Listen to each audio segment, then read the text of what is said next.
Right, here we go then. Good evening. Welcome to Axiom Flux, Season 3, Episode 1. This is an election special. And today's date is the 30th of October 2016. Was hoping to have one or two more. We might have some more guests. But anyway, with us tonight we got Predator Jeff. Good evening, Jeff. Good evening, Stav. How are you, mate? All right? Yeah, I'm all right. You? Yeah, everything's hunky-dory and tickety-boo. Okay. Well, I'll kick us off with a bit of something here. Okie dokie. Just bring up my presenting.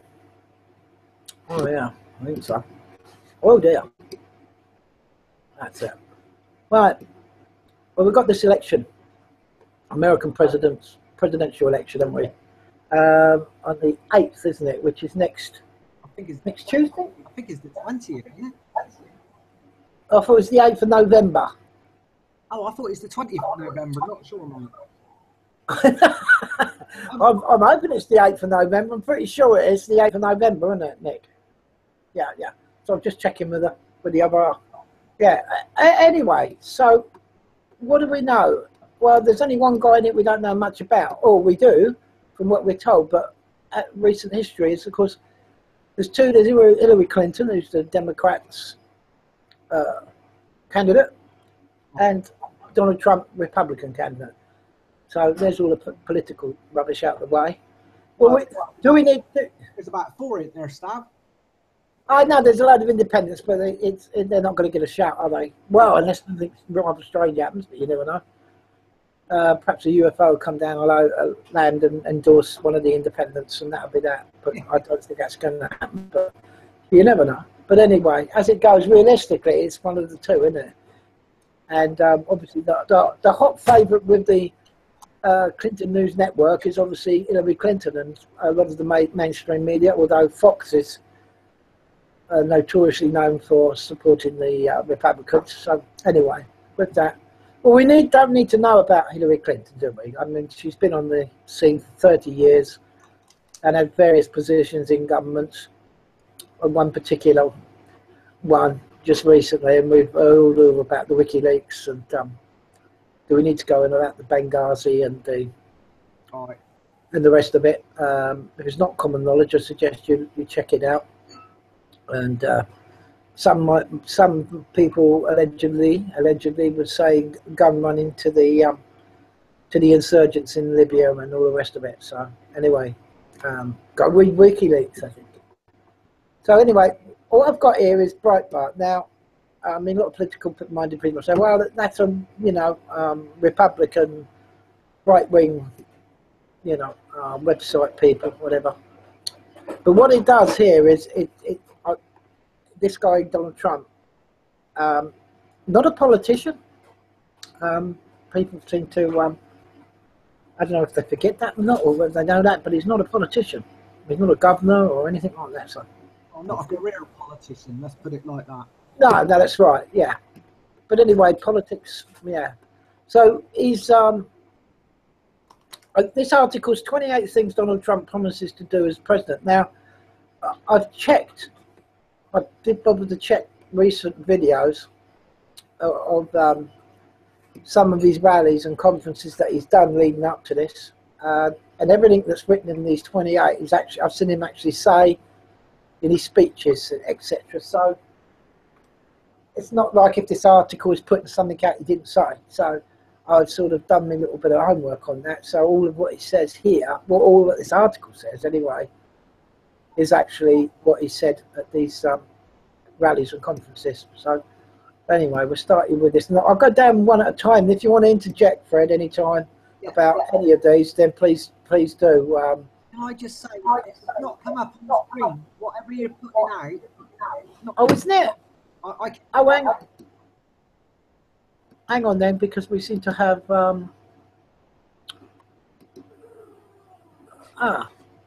what's going on here? Hang on, I've got to present. Why can't I present? Right, okay. Here we go. We'll try again. Hang on. There we go. I can. Have we got that? Yeah, that's better. Yeah, I do apologise. Anyway, well, I haven't started it, so you've not missed anything. So it's Breitbart. There you go. Right. And 28 things Donald Trump promises to do as president. Now, if he does get in, if he is legit, there's a lot of ifs, what ifs here. But there's so much doom and gloom over the last few years, maybe decades. Sometimes it's nice to entertain what if. And that's all I'm doing tonight. I'm not, I'm a political atheist, really. But, yeah, absolutely, yeah. So, anyway, 28 things Donald Trump promises to do as president. And I've got to stay off this slide because it messes with the audio.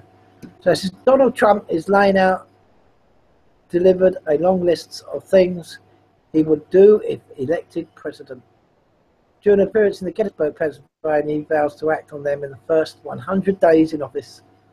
On November the 8th, oh, we are right, it's November the 8th, Americans will be voting for this 100-day plan to restore prosperity to our country, secure our communities, and honesty to our government, Trump says. This is my pledge to you, and if we follow these steps, we will once more have a government of, by, and for the people. And importantly, we will make America great again. Believe me. Here's the list of the contract with the American voter, policies detailed by Trump. I quite like the idea that he's mentioned that their contract. They don't normally mention that. If you ask any politician over here about contracts, they go, hey, you know, be liable.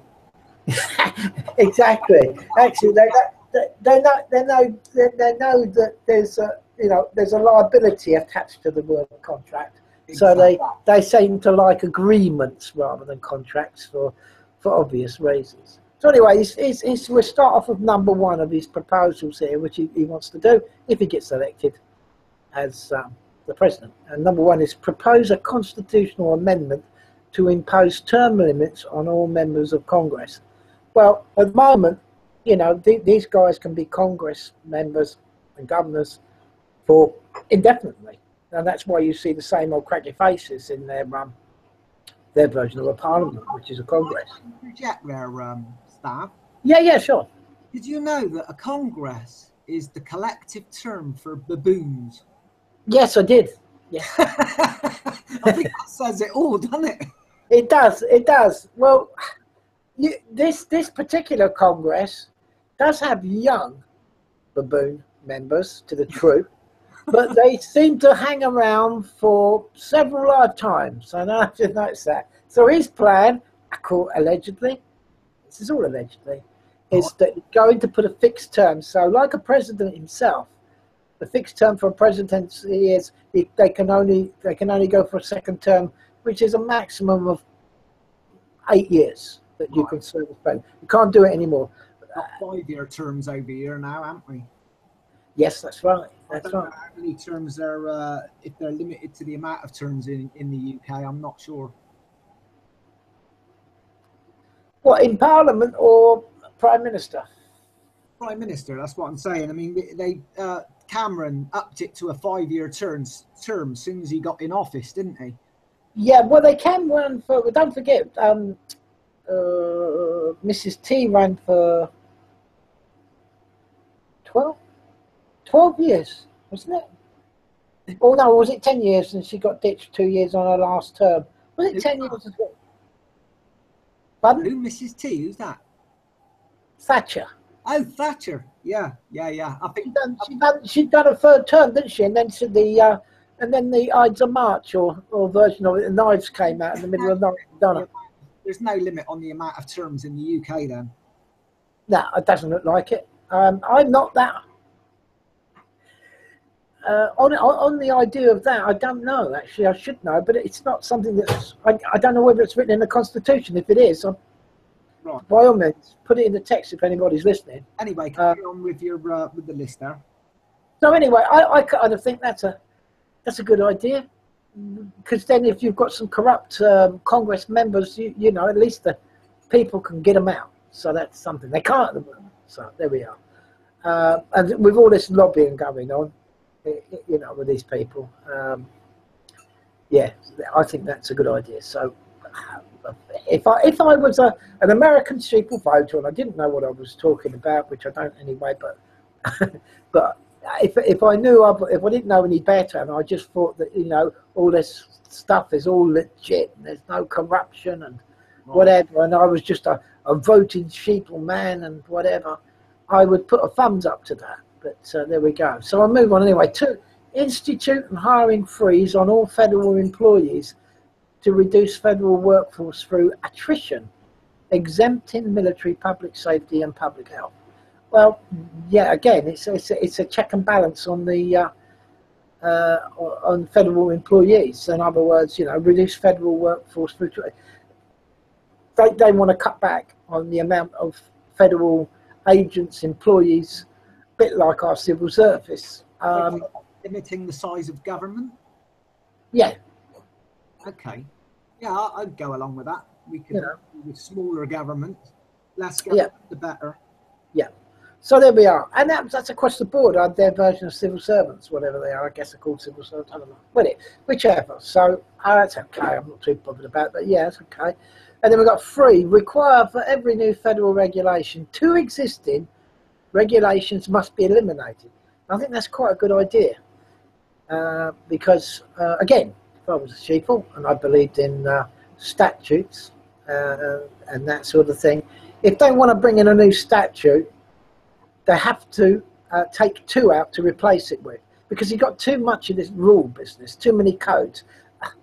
If you was to ask a policeman or anybody, even a justice of the peace, to go over every single statutory rule, legislation that's on the books today, they couldn't do it, could they?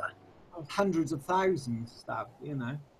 Yeah, so again, it's small, cutting down on rules. So that would tie in with the, you know, the members of Congress and the federal employees. So that ties in with that, doesn't it? I guess. Presume so. I mean, definitely a step forward, isn't it? Yeah. So there we are. So if you want to bring a new law in, if you want to call it that, people remember this is on a sheeple type thinking basis.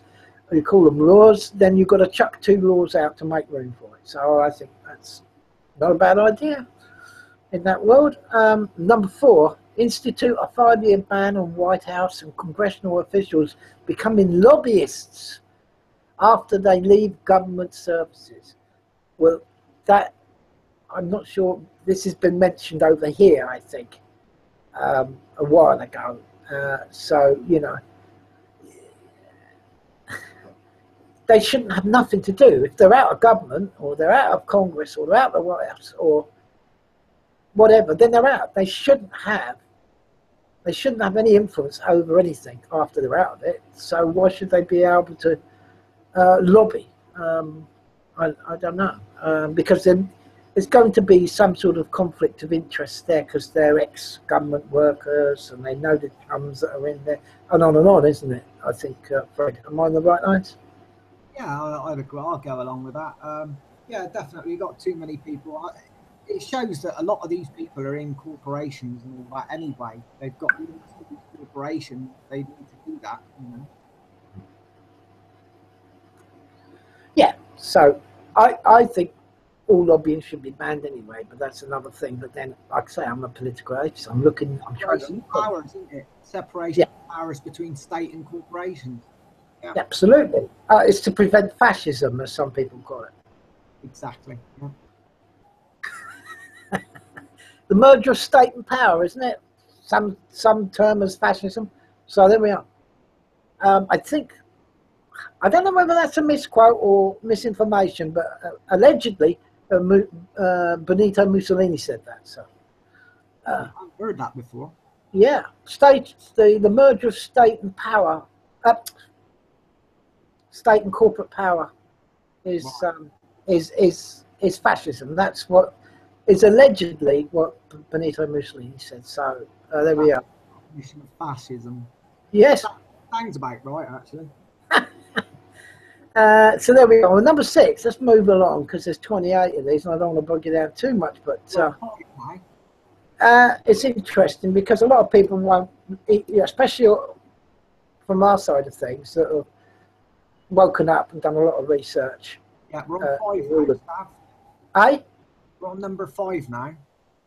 We create a lifetime ban on White House officials lobbying on behalf of. Sorry. Yes, of course. That's actually more important. Create a lifetime ban on the White House officials lobbying on behalf of a foreign government, i.e., Israel. Yes, friends of Israel. Makes you wonder, doesn't it, considering the amount of money that goes from the American taxpayer into the Israelis. Oh, yeah, but every political party, well, of any sense, even UKIP, have donations from the Friends of Israel. Right. Yeah. Everyone's on their books. I triple checked for the UKIP one, but I did find it.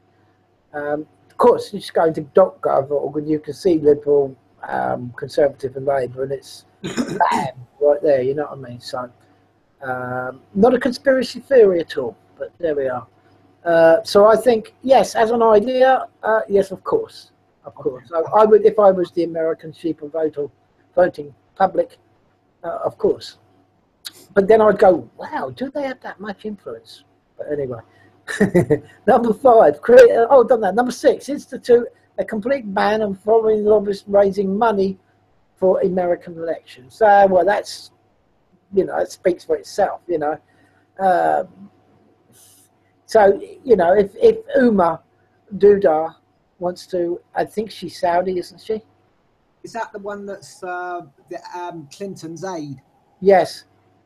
Uma or something? Yeah, I know who you're talking about, yeah.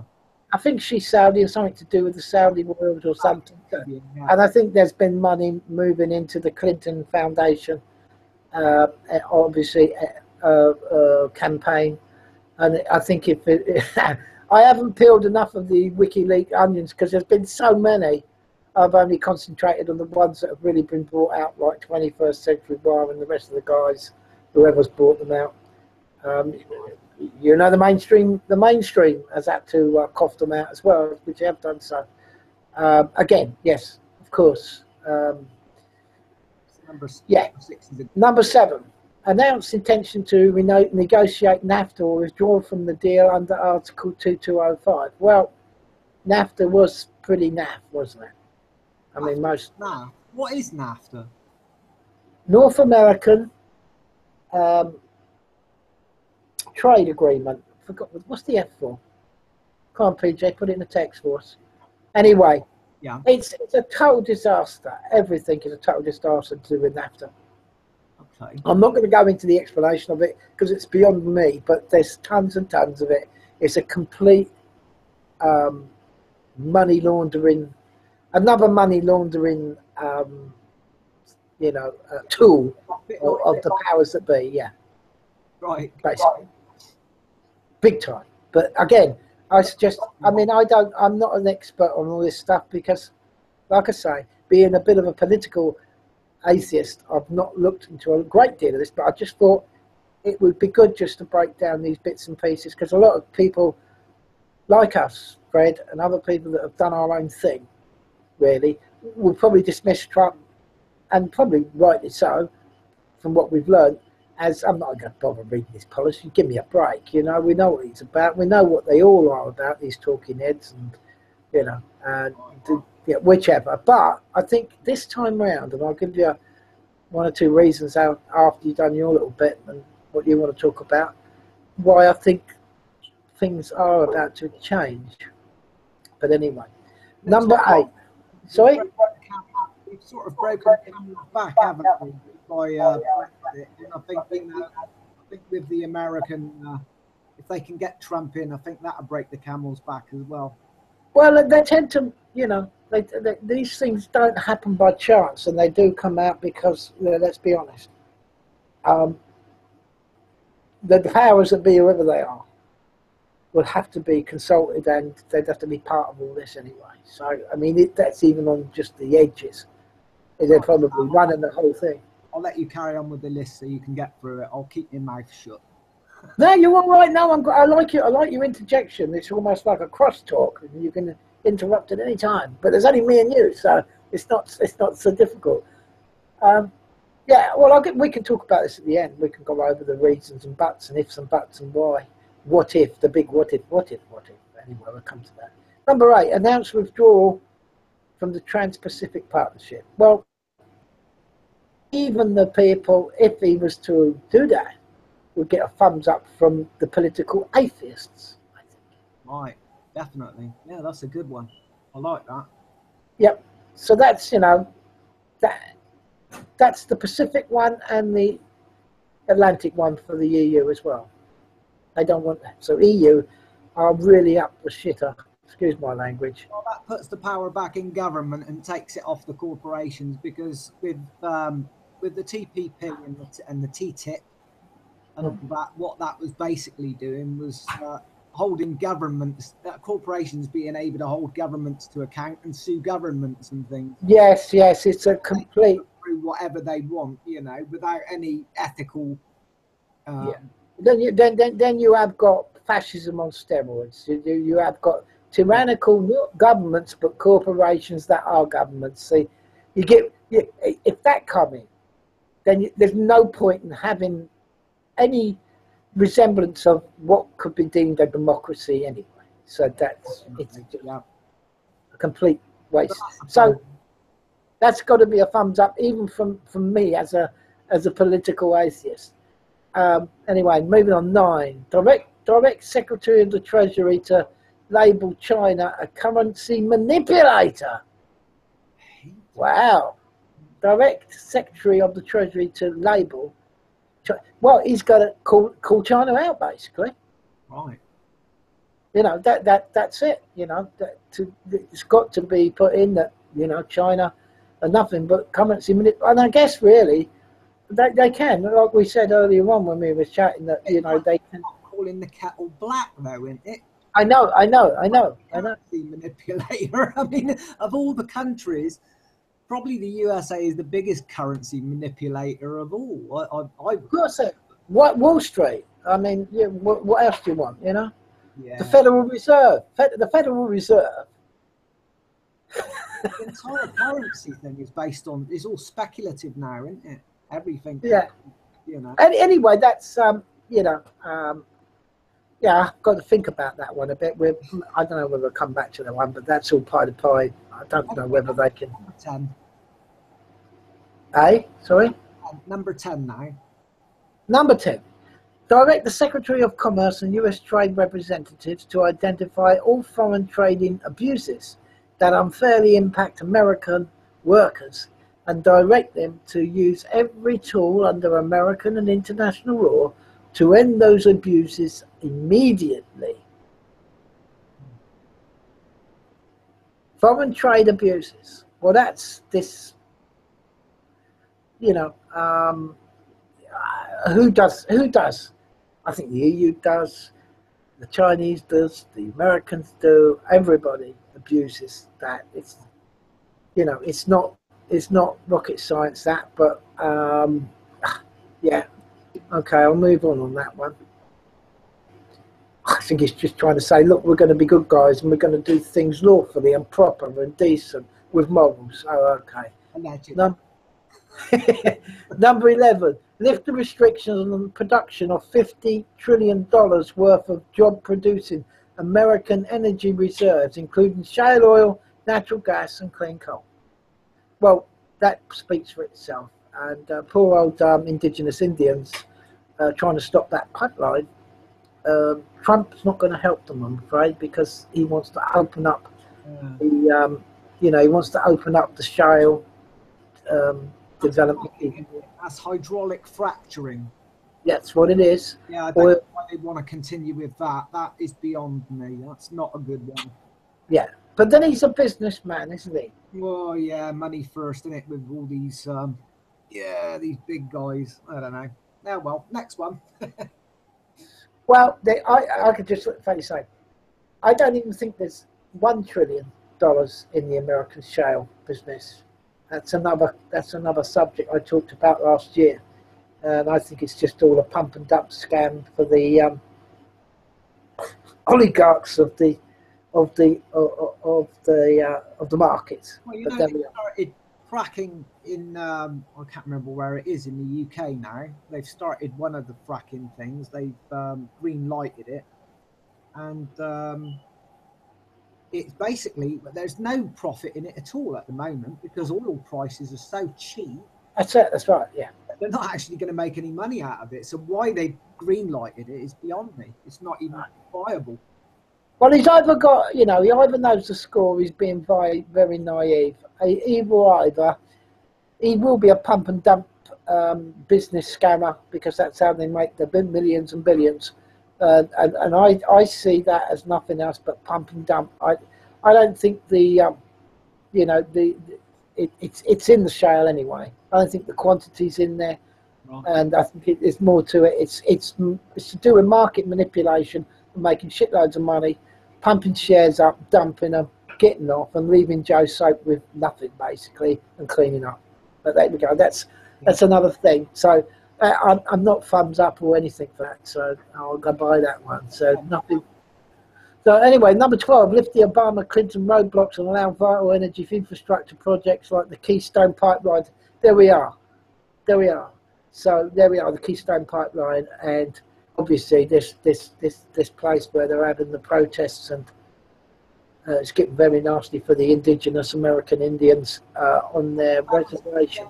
I thought that was the Dakota pipeline. I know it's not it's not the Keystone Pipeline. I'm just saying the Keystone one is a bigger one. It's much bigger, isn't it? So, but what I'm saying is,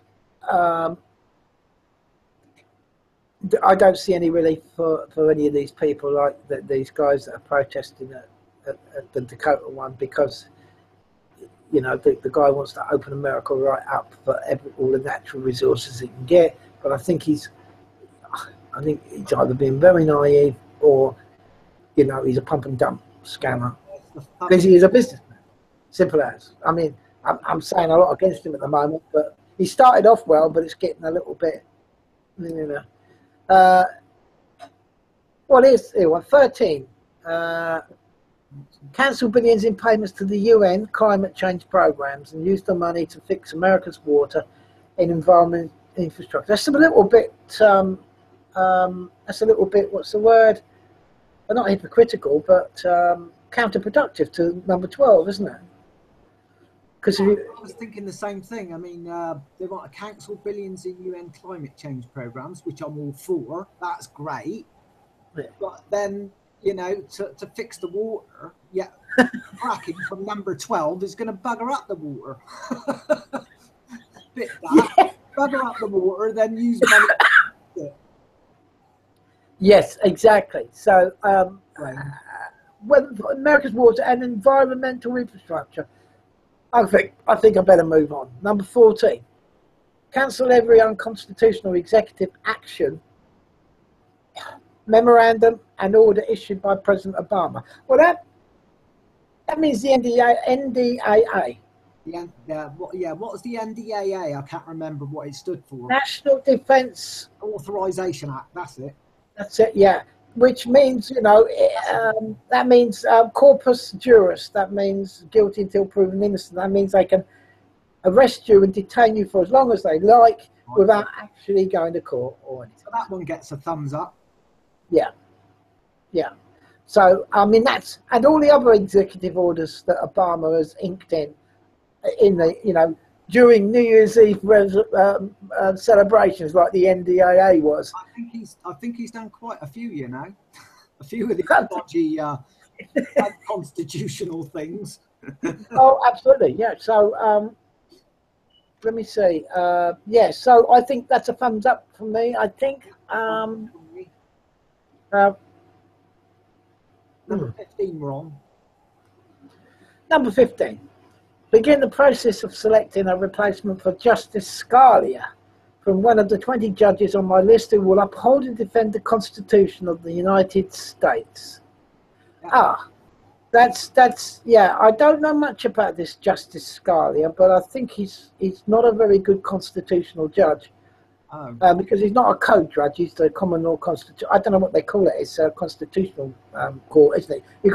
You've got the codes court, which is our version of magistrates court, which is purely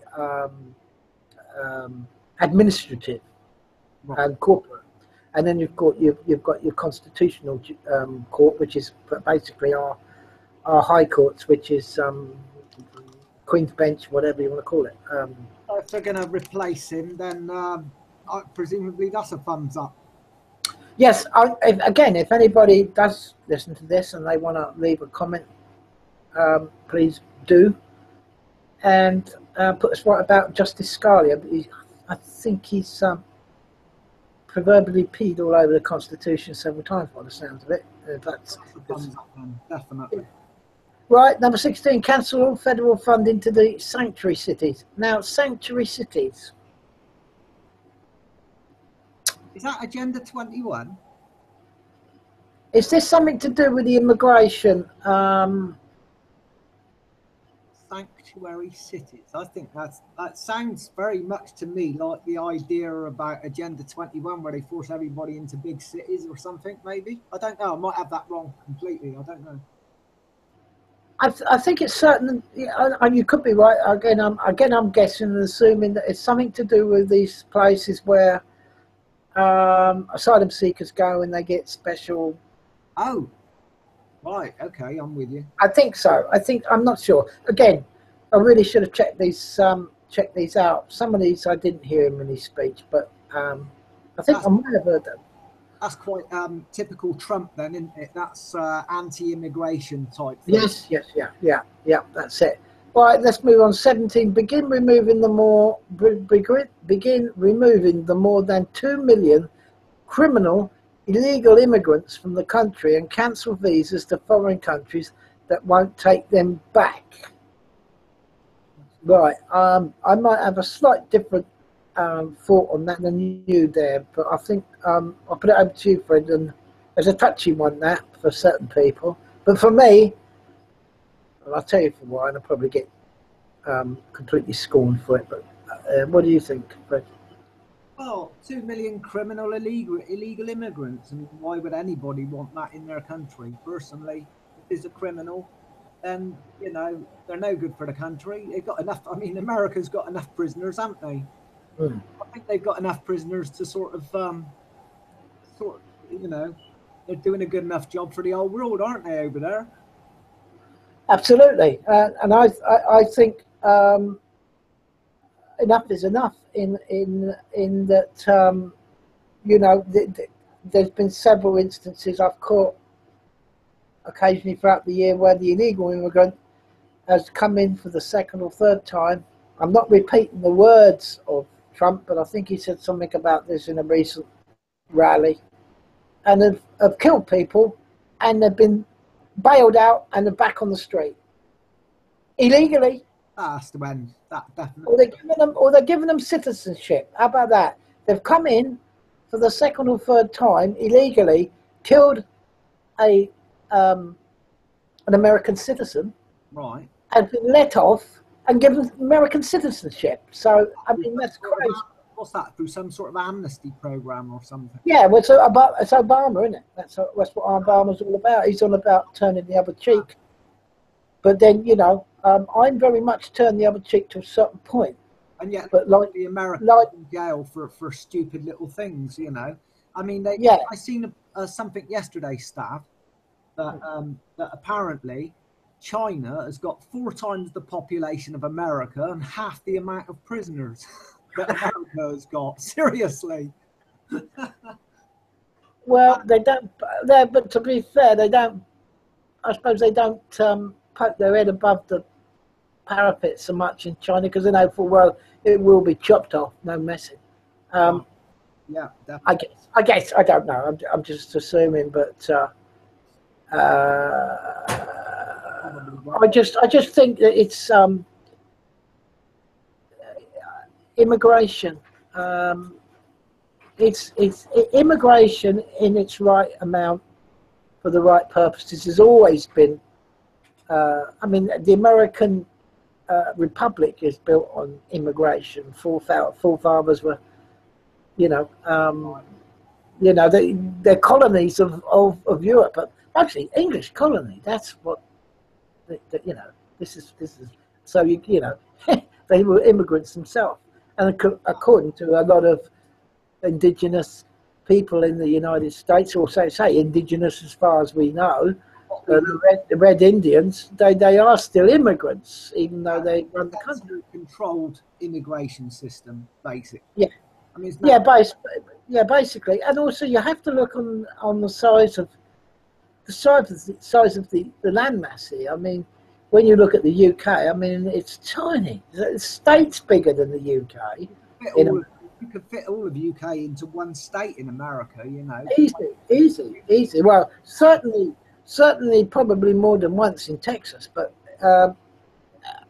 this is. I kind of am with him, sort of famish up with that really, because under the way that immigration is being done and what they say it's about is totally. Is misinformation, because a lot of the immigrants, should we say, or a lot of the so-called refugees going into Europe, let alone to this country, but into Europe, are not, they're not refugees at all from Syria. 70–80% of them are African immigrants. Now, they're trying to put it as they're all refugees, and it's all a load of baloney. And they're saying they're children when they're like, 20 years old or something. 40. Some of them are 30 and 40, apparently, allegedly. So anyway, so I guess a kind of a thumbs up there. I would like to see something similar here. If anything, Stav, I mean, with the UK being the size it is and the finite level of resources, we need far stricter immigration than America. I mean, at least they got a decent sized continent, haven't they? The Americas. Yeah, I think it's time. A lot of the youngsters who are going off to these universities for degrees in nothingness. Right. Degrees in nothingness. I mean, some of it is sport management, pub management. They're lucky if they get a management. When they graduate or whatever, they're lucky if they're even offered a job in a pub management, let alone at the checkout or filling shelves in Sainsbury's or Tesco's. Let's be honest about it. Some of those people, have been in college and then university, and they can't even find a job. So I think it's time that these young people realise that, college and university isn't about bunking around and doing useless degrees that serve no purpose, and there's nothing there for them. It should actually start training up in universities like nurses and doctors and things, then we wouldn't need this immigration so much. Well, yeah, absolutely. So anyway, moving on, because I've got number 10 to get through yet, I think. No, number 19, isn't it? Oh no, number 18, suspend immigration from terror-prone regions where vetting cannot safely occur. All vetting of people coming into our country will be considered extreme vetting. Extreme vetting? Just vetting would be good. Certainly would here. There doesn't seem to be any vetting whatsoever. In actual fact, there's a lot of doctors that are found now in this country that don't even have a medical degree. They made it up on a piece of paper and come here and said they were a doctor and got a job as a doctor. I think that's a thumbs up, Stav. It's just I think so. Practicable methods of having controlled immigration. Yeah, that comes in extreme vetting. Wow, call it what you like. There should be some vetting. Right? Number 19, work with Congress on a middle class tax relief and simplification act, an economic plan designed to grow the economy 4% a year and create at least 25 million jobs through massive tax deduction and simplification, in combination with trade reform, regulatory relief, and lifting the restrictions on American energy. The largest tax reductions are for the middle class. A middle class family with 2 children will get a 35% tax cut. The current number of brackets will be reduced from 7 to 3, and tax forms will likely be greatly simplified. The business rate will be lowered from 35 to 15%. I guess that's our version of corporation tax. And the trillions of dollars of American corporate money overseas can now be brought back at a 10% rate. There's a lot in there. And number 19. Eh? I think anything that's good for the middle class, I think that's probably a good thing. Yeah. Because Well, it reversed the trend of recent years where they've been basically ripping, destroying the middle class. So I think that. well, that's meant to be the American dream, isn't it? The American what, sorry? It's meant to be part of this so-called American dream that George Carlin says you've got to be asleep to believe it, you know? Right. Very true. Or something along those lines. Just reading between, I'm just trying to read between the lines on that one a minute. Right. And there's quite a bit in there. Well, the 35% tax cut. Well, we know taxes can be cut, but be put on something else to make it look like it's been cut, but you end up paying the same. It's a bit like dropping prices in a superstore where we've dropped our prices from 3 weeks ago on the chocolate biscuits. Well, the chocolate biscuits 3 weeks ago were a larger price than they should have been anyway. So that's just kind of, you know. Yeah, that's one way to look at it. That's all that is, isn't it? The price fixing and all this bullshit. Excuse my language. It is past. Well, now do we have watersheds anymore? Not in this world. Young kids today seem to know all the words, don't they? So yeah, that's that. 4% year growth. Phew. That seeing that would be believing. Seeing is believing on that one, as they say. But I think that's quite viable. 4% per year. Is it? I'm these. If he puts these, these things in place, what he's saying here, I think 4% is quite reasonable. I don't think that's excessive. I mean, on a good year, you get 6, 7, 8% growth even.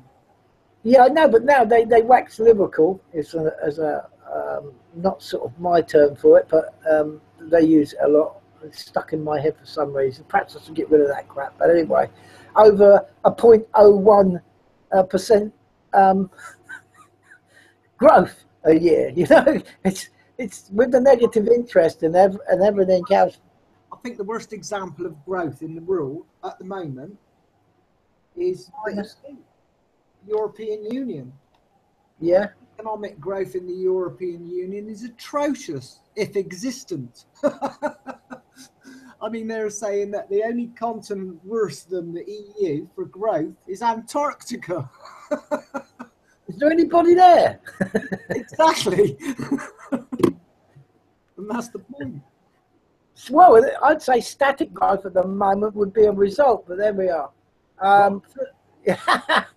If you can get such a thing, static growth, that's sort of their sort of language, isn't it? The business rate will be lowered from 35 to 15%. Well, that's our version of corporation tax, isn't it? Which one are we on, number 20? No, still on 19, the last bit of it, which is the business rate will be lowered from 35 to 15%. That's corporation tax, isn't it? What we would call corporation. So that's bonus for the big corporations and that. Yeah. To bring that down. So they can trillions of dollars American corporate money overseas can now be bought back at 10% rate. I'm not quite sure where he's going to manage to get the money to do all this sort of stuff. If he's reducing corporation tax right down and the middle class, where's it all going to come from? The poor? It's got to come from probably the Clinton Foundation. They got billions, wouldn't they? Anyway, number 20. Yeah, I think we're done with that one. Number 20. Work with Congress on an end of the offshoring act establishes tariffs to discourage companies from laying off their workers in order to relocate in other countries and ship their products back to the US tax-free. We were talking about this earlier, right? Yeah, that's so. He's going to make it so hard for these companies that are sold up in America, laid off their workers, shipped it all out to China, and America are not alone in doing that. Right. And if they're going to do that, if they want to do that and carry on doing that and lay off workers, there's a price to pay because he's going to make it so expensive for them to sell back in. That helps jobs in the US, which is a good thing. Yeah, they'll either come back or they'll have to carry on paying. So maybe a lot of that will pay for these cuts. Who knows? Because if they're stubborn, they will stay and they're paid a higher rate for import charges, I guess. Yeah. Oh, yeah. So I think that's a good idea. That's economy, or it'll keep jobs in the US. So yeah, I think that's a good idea. I think. Yeah, definitely. Anyway, 21. Work with Congress on an American Energy and Infrastructure Act leverages public-private partnerships and private investments through tax incentives to spur $1 trillion in infrastructure investment over 10 years. It is revenue neutral. Well, I'm a bit lost on the revenue neutral. Oh, what, tax-free? Yeah? Not quite sure on it. Let me just read through that again. It's not sinking in. Hang on. Mental block. American Energy and Infrastructure Act leverages public-private partnership. Oh, that's a mouthful, isn't it? Yeah, I'm not quite sure what that's all about, to be honest, Stav. Leverage means, pushing up. It's giving people more credit. If I said to you, if I was a bank manager and I said to you, do you want to, how much do you need for your business? I said, well, I need 20 million. But I went, oh, I can't do it. I can do you 50. He said, no, I need 20 million. So what you got in the books? Well, it only amounts to 10 million, your books, what you can make. I can't give you 20 million. I'll tell you what, do your books a bit better, make it up to 25 million, and I'll give you the 20. So you're leveraging up what you are. So Infrastructure Act leverages public, private. Should we miss that one out? Yeah, I think skip to the next one. I'm not quite sure about that. Yeah, this is I'll probably get a load of people saying, well, if anybody watches this, say, Stav, you ain't got a clue what you're talking about. Well, yeah, fine. Whatever. They use all these funny newspeak type things that only they sort of understand, I think, now. 22. Work with Congress on a school choice and education opportunity act redirects education dollars to give parents the right to send their kid to public, private, charter, magnet, religious, or home school of their choice. Homeschool, that's interesting. Ends Common Core brings education supervision to local communities. It expands vocational and technical education and make 2- and 4-year-old college more affordable. That sounds like a definite thumbs up. Yeah, that sounds pretty. Well, I like the homeschool. Yeah, because I think there's a lot of actually, to be honest, I just speak to. It's a wide range of choice, and I think more choice the merrier. Yeah, yeah. So and also I think it's putting a snub up to their version of Common Purpose. Yeah. In their way. Yeah. Yeah, definitely. Stops all the nanny state thing in his tracks. I think a lot of that. But when it comes to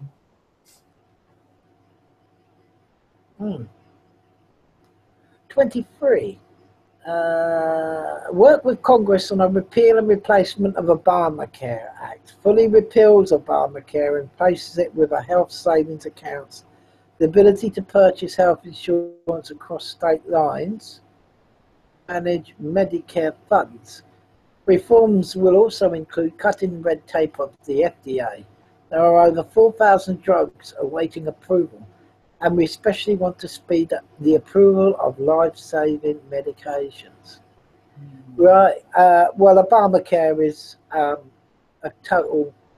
I've spoken to a few American people since when this was coming in to when it was put in place to what it is now, and what they would be termed as what you call middle-class Americans. I speak to them on Skype and stuff. I have done, and they said it's killed them. It's absolutely killed them. Right. Obamacare, yeah, it's a complete cock-up, basically. Having said that, I don't like the idea of them fast-tracking these drugs for approval, because, you always end up with a lot of problems when you do things like that. To be trials on all these drugs, you know, without them fudging the results and things of these trials. It's all very dodgy, that last part. Yeah, Right. yeah, I agree with you. I think the first part, Obamacare, is a total disaster, and they're going to. It sounds to me like they're going back to some type of insurance. Oh, obviously, all health is insurance out there, but it sounds to me like they're going to go back to something along those lines, but make it statewide, so that if you can, you know, get it cheaper elsewhere, you're entitled to get it. Because at the moment, I don't think you can do that under the Obamacare. I think what would be a good thing is to encourage other forms of medication that are alternative, rather than going with the allopathic route and just having chemical compounds, because most of these chemical compounds are riddled with side effects and all this sort of stuff. Oh, crikey, yeah. If they could get, well, I think he could have done himself a favour and said reforms will cutting the red tape for alternative, holistic treatments, and he should put it out there from both sides of this. But of course, he's he wants to get elected, I presume, and he's a businessman, and he's got to appeal to big pharma, hasn't he? I guess. Yeah, that bit I don't like about it. The first part of it with the Obamacare is a thumbs up, but the last part with the fast tracking of drugs, I think it gets a thumbs down from me, Stab, I'm afraid. Yeah. Yeah, I'm not. There's a lot of drugs out there that have been approved that are more damaging than good and have killed a lot of people. The ideal thing would be to get rid of blimmin' things that cause half of these health problems from the start, you know, like all this blimmin' genetically modified rubbish. And the thing is, the FDA apparently has got strong links with Monsanto and companies. I know. It's the same companies. It's the same companies causing the cancer.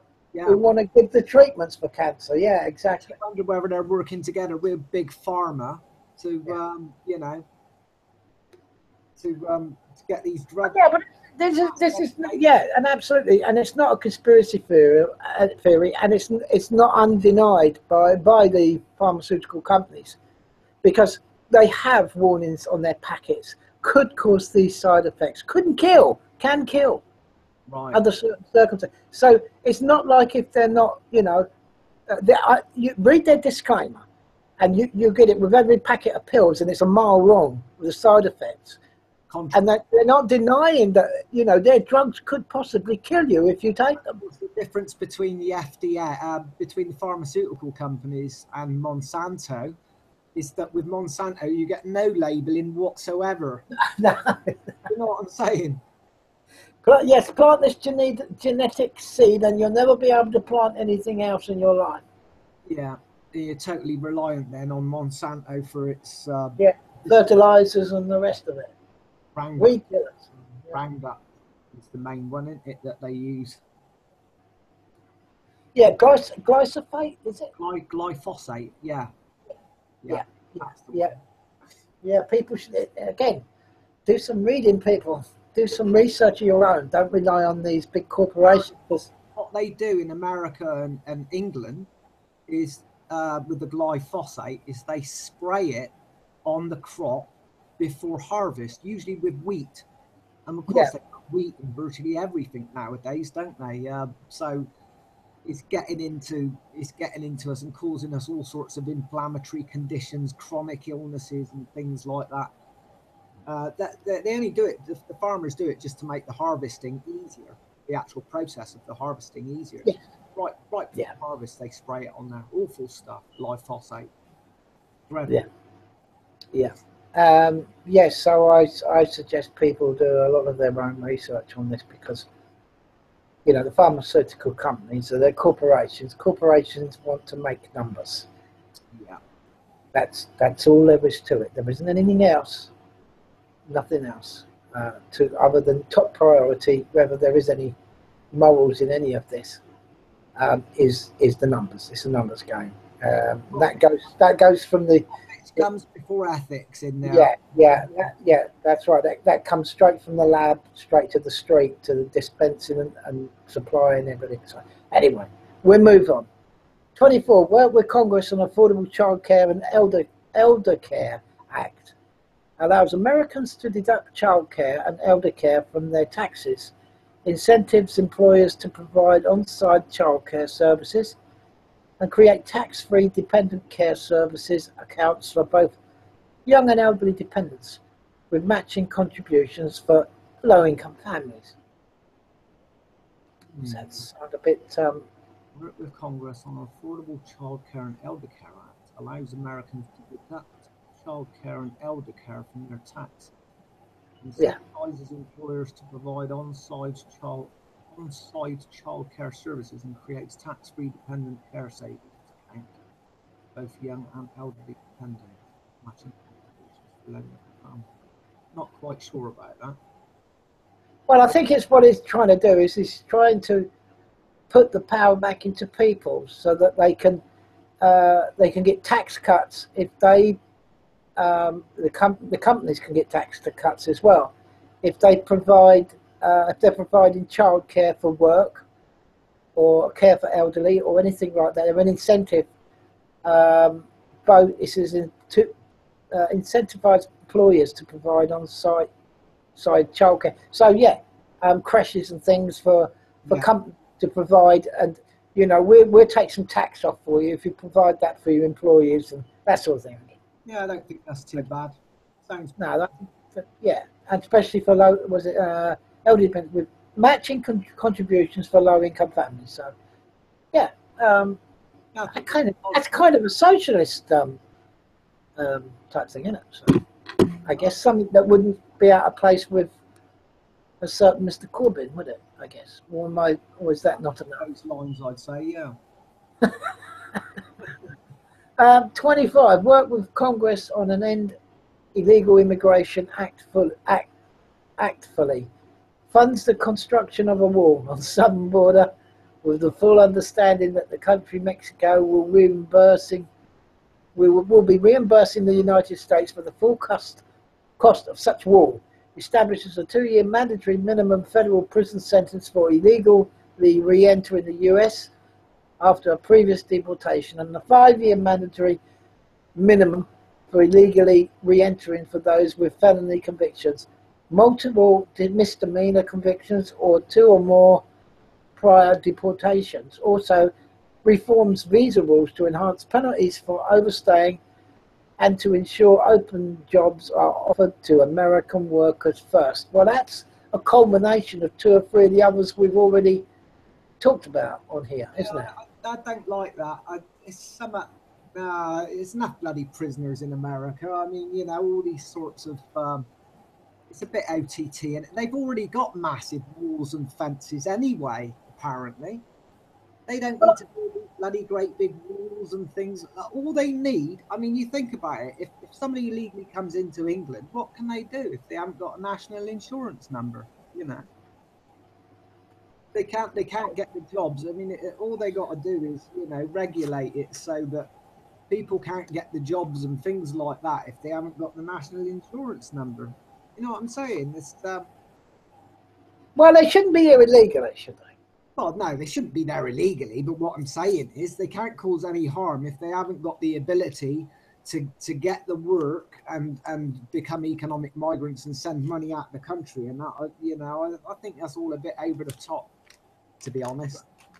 Right. So, and illegal immigration. So if he's an asylum seeker, that's not illegal immigration. He's come as an asylum seeker because that's perfectly legitimate.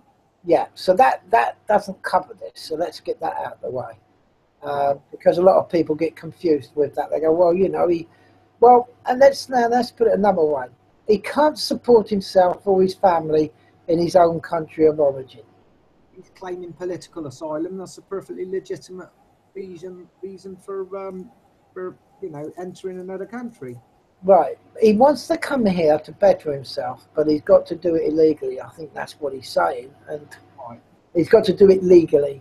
If they want to try and do it illegally, they could end up being slammed up for 2 years or 5 years, depending on how many times they've tried to come into the country illegally. Now, just deport them. I mean, there's no need to bang them in jails, is it? Just deport them. I think deport. Times they're going to give up, aren't they? Eventually, if they keep getting deported. So you know. Do you know what I would say? I would say to Mexico, because that's what he's aiming at mostly here. I would say to the Mexican government, look, listen, this chap is coming legally again. It's his second time, third time. We could bang him up for 5 years, but I'll tell you what I'm going to do. You're going to have to take him back. Take him back and make sure he doesn't come back. What you do with him in your prison is entirely up to you. But but you know, if he comes back, then we're going to stop your visas from people who want to come here. So you know, you better do so. I would put the onus on Mexico. Yeah. That's one good way of dealing with it. Yeah. I would say that look, if you can't if you can't control your own illegal immigrants coming across the border, then I'm afraid, you know, our partnership with each other as, you know, trading partners and visas and all this lot, you know, it's going to cost you more. Very much like he's going to do with well, got to be careful going down the lines of sanctions and things like that. That causes all sorts of problems. I think all they need to do really, you've got to be very, very careful with those sort of things. You know, you start putting sanctions on countries and that, and it starts to get into the sort of realms of retaliatory problems and things. I don't know about that. Yeah, well, you know me, I'm at this moment in time. I think they just deport them and withhold visas from that country. Yeah, would be a good strategy, though. I think that would. Be good, you know. Yeah. So that's all I mean. I mean, then you know, then the onus is back on Mexico to make sure that the guy doesn't try and come in again illegally. You put the onus back on them that way. You're going to say, well, look, you know, this is going to be a little bit, you know, a little bit dodgy because, you know, it's at this moment in time, I'm all for protectionism. If our country can do protectionism because of the state of the world, I don't think opening up to everything is a good idea when we can't deal with the problems that we've got with the borders as they are.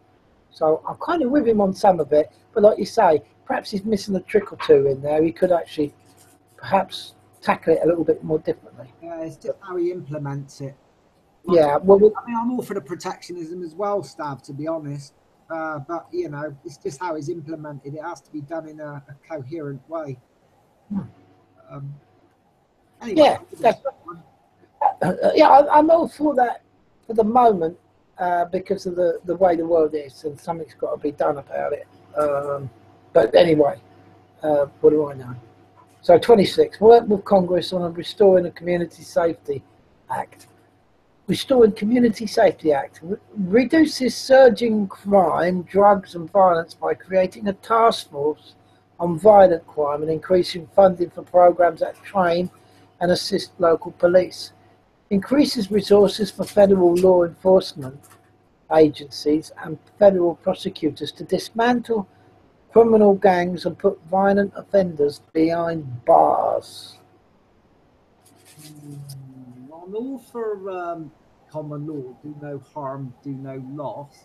But when it means all these resources going into police and that, I mean, haven't they got enough with all the blooming sound cannons and pepper sprays and everything else they're using? I think they've already gone a bit over the top, haven't they? Well, I think the policing, I can only refer to this country because we're here. The policing in this country is pretty non-existent, not as in the nature of police constables. It's disappeared. I think it's a bloody shame. All officers now. Yeah, well, that isn't police to me.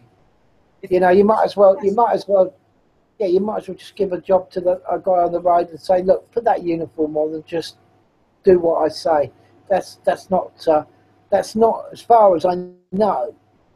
Right. Unless I read it wrongly, that's not within the keeping of Sir Robert Peel, who invented the peelers and precursor to the police constable. It's not within the spirit of the law.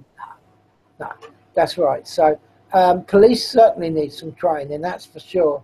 Federal agents and all the rest of it, and federal prosecutors to dismantle criminal gangs and put violent offenders behind bars. Well, good luck in Chicago. That's all I can say. because they run that place. Valentine's Day massacre, doesn't it? Yeah, they run that place and have done for many decades. And Obama comes from there. Surprise, surprise. Oh, right. That figures.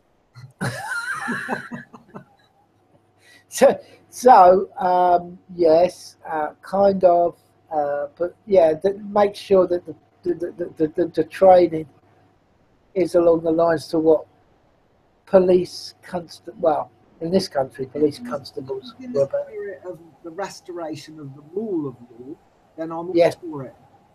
That's right. Federal law. It depends how much we're going to abuse all these resources, doesn't it? That's the way I look at it. I mean, you know, they've already got enough. They need to cut down on the amount of, well, I suppose it's different in America because they've got the right to bear arms and all that over there. So I suppose they have got to be armed to a degree, the police. Yeah. But who's policing the police? That's what I want to know.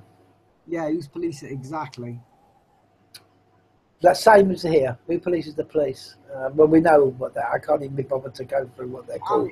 Over here, we've got no right to bear arms. So, well, that's not constitutional, I should say. But you know what I'm saying. We haven't got the right to bear arms here as such. So we don't need the police over here being heavily armed at all. All I need is a truncheon. I mean, you know, like in England. Well, they're not. They're pretty much. They're pretty much tooled up now. Oh yeah, yeah. In London, apparently they've got heavily armed police now in London. Yeah. So you know, I don't like the way it's going over here at all. There's no need for it because we're completely unarmed. You know. Yeah. Okay. We've got 2 more to get done. Work with the Congress on restoring National Security Act. Rebuilds our military by eliminating the defence sequester and expanding military investment. Oh God. Provides veterans with the ability to receive public VA treatment, okay, or attend the private doctor of their choice. Protects our vital infrastructure from cyber attack. Establishes new screening procedures for immigration to ensure those who are admitted to our country support our people and our values. Right. Of course, the politicians' versions of values doesn't always correlate with people's. No. Well, I'm all for the VA. The veterans. They've had a bad time of it. They really have. Yeah, I mean, a lot of these guys are dying and committed suicide, dying of cancer. Bloody streets and things like this. That can't carry on, can it? You know. No. So that gets a little bit of a thumbs up from me. As for rebuilds our military by eliminating the defence sequester. Now, what is the defence sequester, Fred? I'm not sure. Hang on, work with Congress on restoring national security act. Rebuilds our military by eliminating the defence sequester. Expanding military investment. Well, I think they're the highest spending country in the world on military equipment, aren't they? I know they sell a lot of it to insurgents and countries that want to house insurgents to do proxy wars. To me, I would do the reverse thing. I would increase money on defence and less on offence. Do you know what I'm saying? So instead of, I mean, how we've got the powers that are at the moment is they've all got nuclear deterrence. They've all got the nuclear deterrence, but they haven't actually got the ability to defend their country. Apart from the deterrent, it's not actually like anti-missile stuff or you know. Do you know what I'm saying? Well, we have now. We've got in Europe anyway. I don't think we got it in the UK, but they recently put up a missile defense thing, haven't they? This is what Putin's getting up in arms about because he's thinking. Yeah, well, they kind of, you know, it's as long as we'll have war, as long as it's not in our backyard. The Americans have always kept it at arm's length and established their bases for that reason, but also for world hegemony. We know that. What we need to do is to get our countries back to the state that national defence means what it says on the tin, which is national defence. If somebody invades your country, and You can defend. kick their asses. But what we're doing is national offence. We're going Yes. to war with all these different countries. You know, is how in Britain they can call it the Ministry of Defence is beyond me. It should be the Ministry of Offence. Moo. Well, you've got the old. Well, in a smaller stage. Well, yeah, I guess it is in a smaller stage compared to the First and Second World War. But you have the same game played by these corporate entities who run the cabals around the world, the Western governments, basically. You have the same side backing the enemy as backing the defenders. You know, you've got both sides. If you take the, I mean, let's not be coy about it.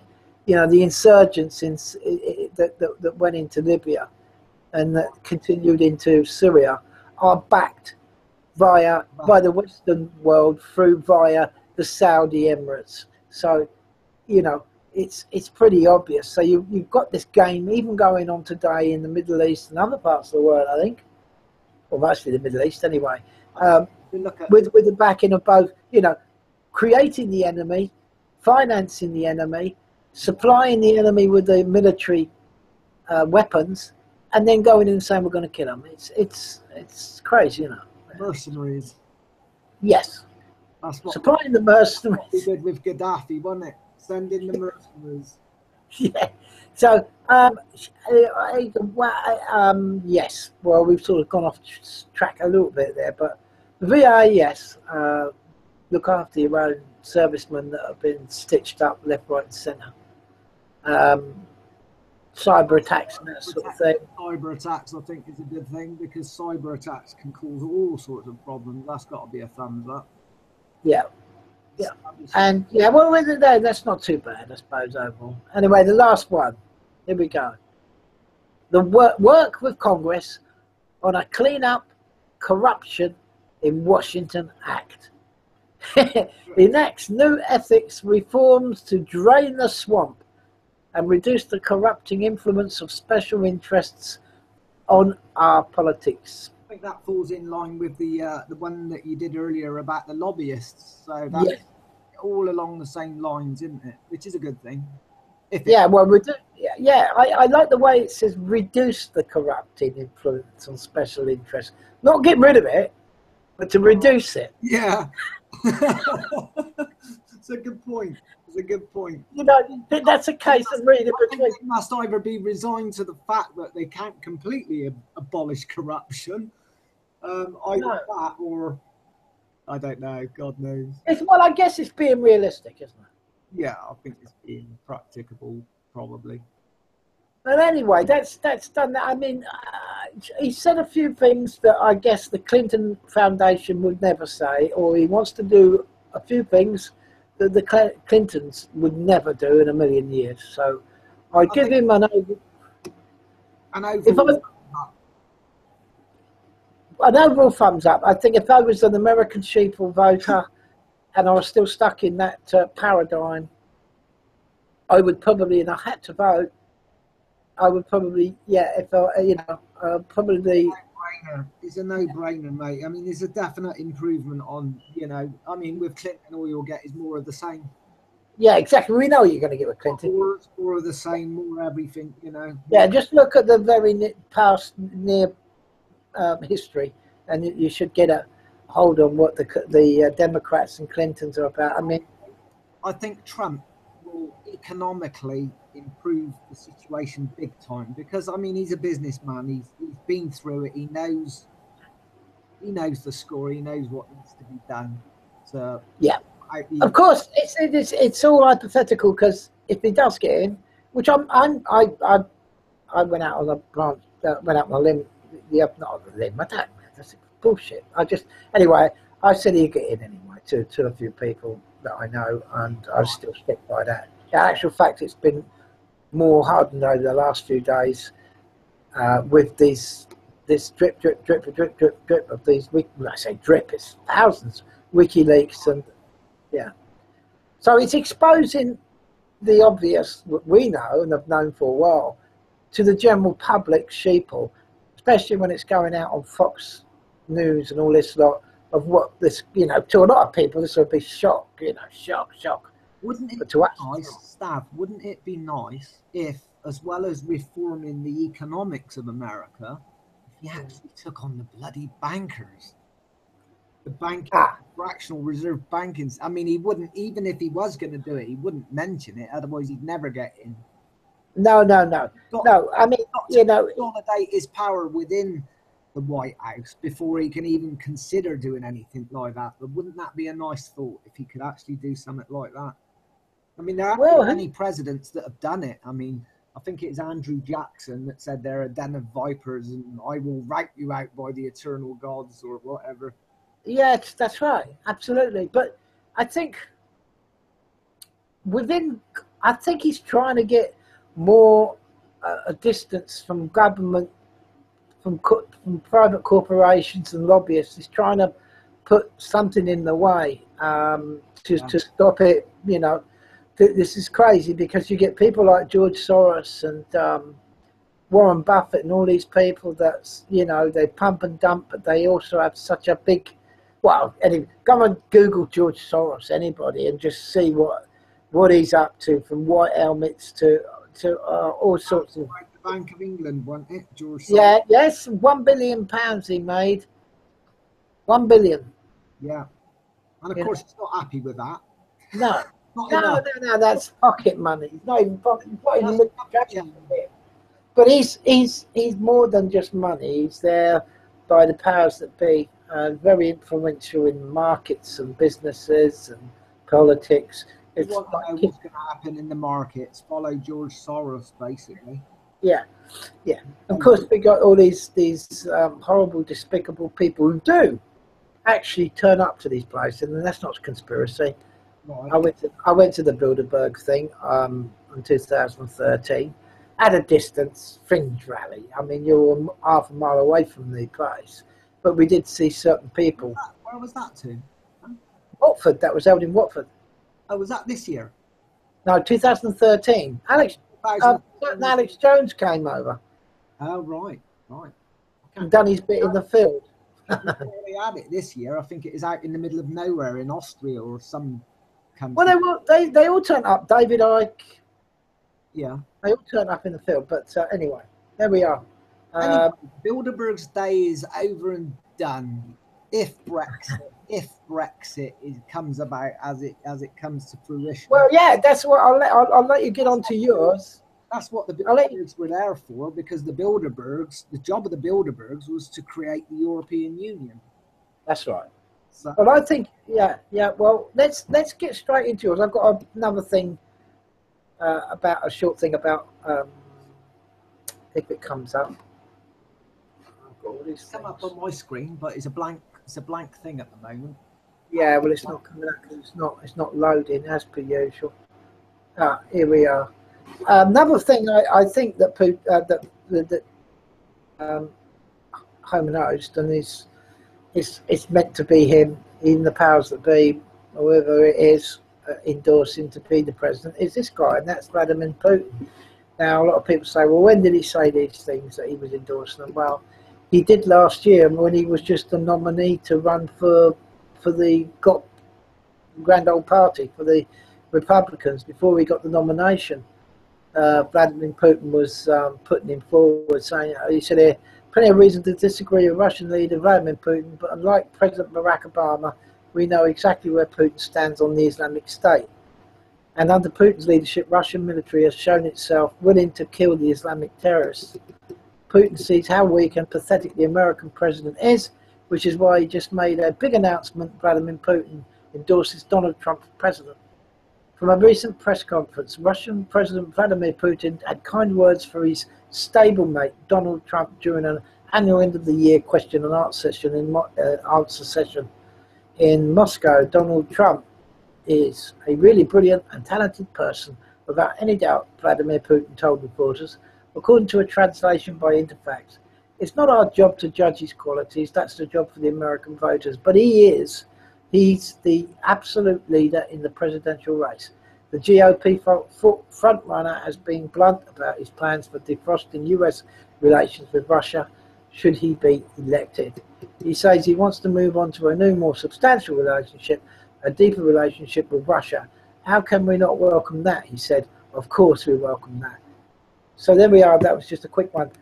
You know, this is what he said before we even got the GOP nominee, so Grand Old Party nominee. So there we are. So you're going to tell us about Brexit is just one of two big things that I feel that he's a shoo-in. He's a shoo-in. He's a shoo-in. It's an old expression for, you know, he's there to be the president, regardless of all what people think. He's going to be the president. There we are. So that's what I think. So let me get rid of this screen share. If it's not rigged, I think Trump will definitely. He's definitely got the lion's share of the votes. That goes without a doubt. It's like Brexit, though. What I was saying earlier on, we'll say it for the viewers here.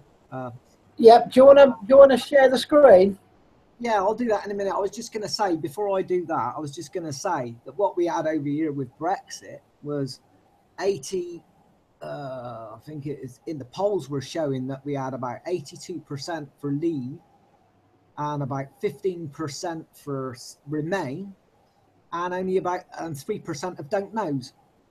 And we ended up with, what was it? 52% leave, 48% remain. Yeah. So that is a case, Stav, of massive rigging that happened during Brexit. In my opinion, in my personal opinion, I think there was massive rigging going on, but of course they didn't rig it enough. They couldn't rig it by quite enough, and that's why we got what we did. We had a landslide, basically. I think that's what they need over in America with Trump. They need a landslide to overcome the amount of rigging that they will do on the vote. Okay. That's the way.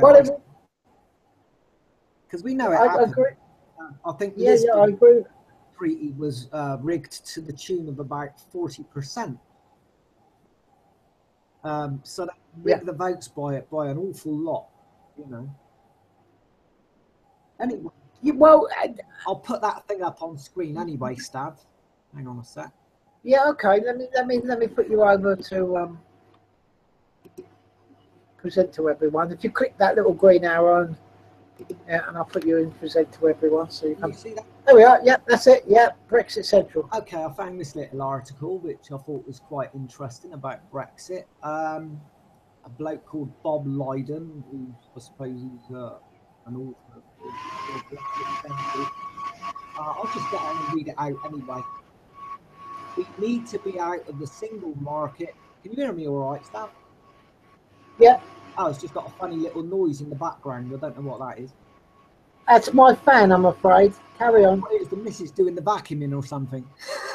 No, I'm running off a laptop and the fan cuts in, and unfortunately I can't do much about it because I've only got an internal speaker.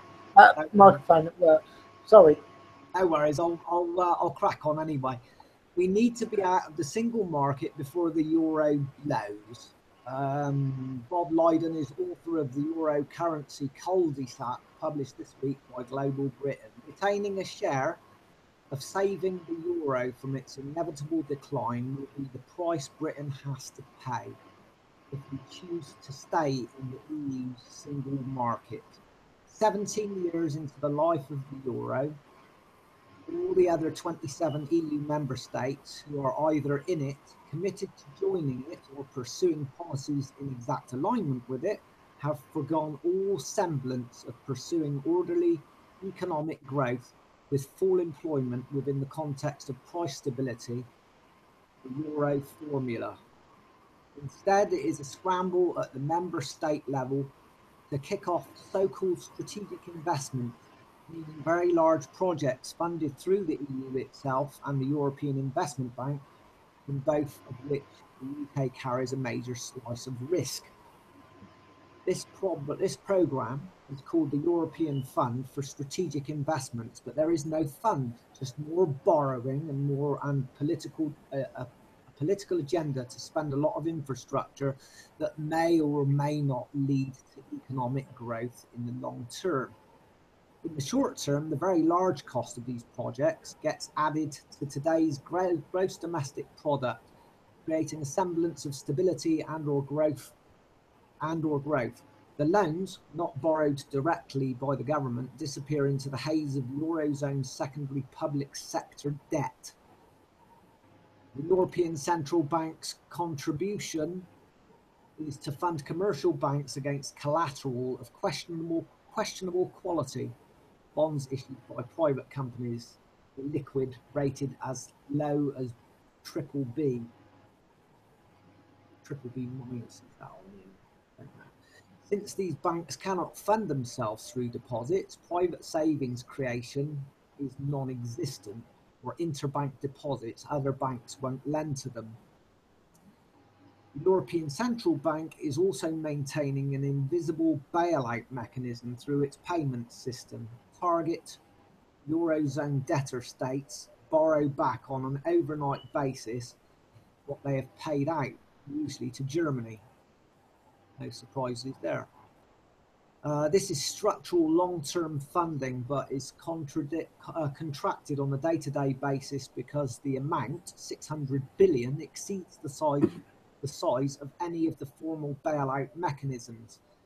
European Financial Stabilization Mechanism, European Financial Stability Facility, European Stabilization Mechanism, and would not be agreed if it were done overtly.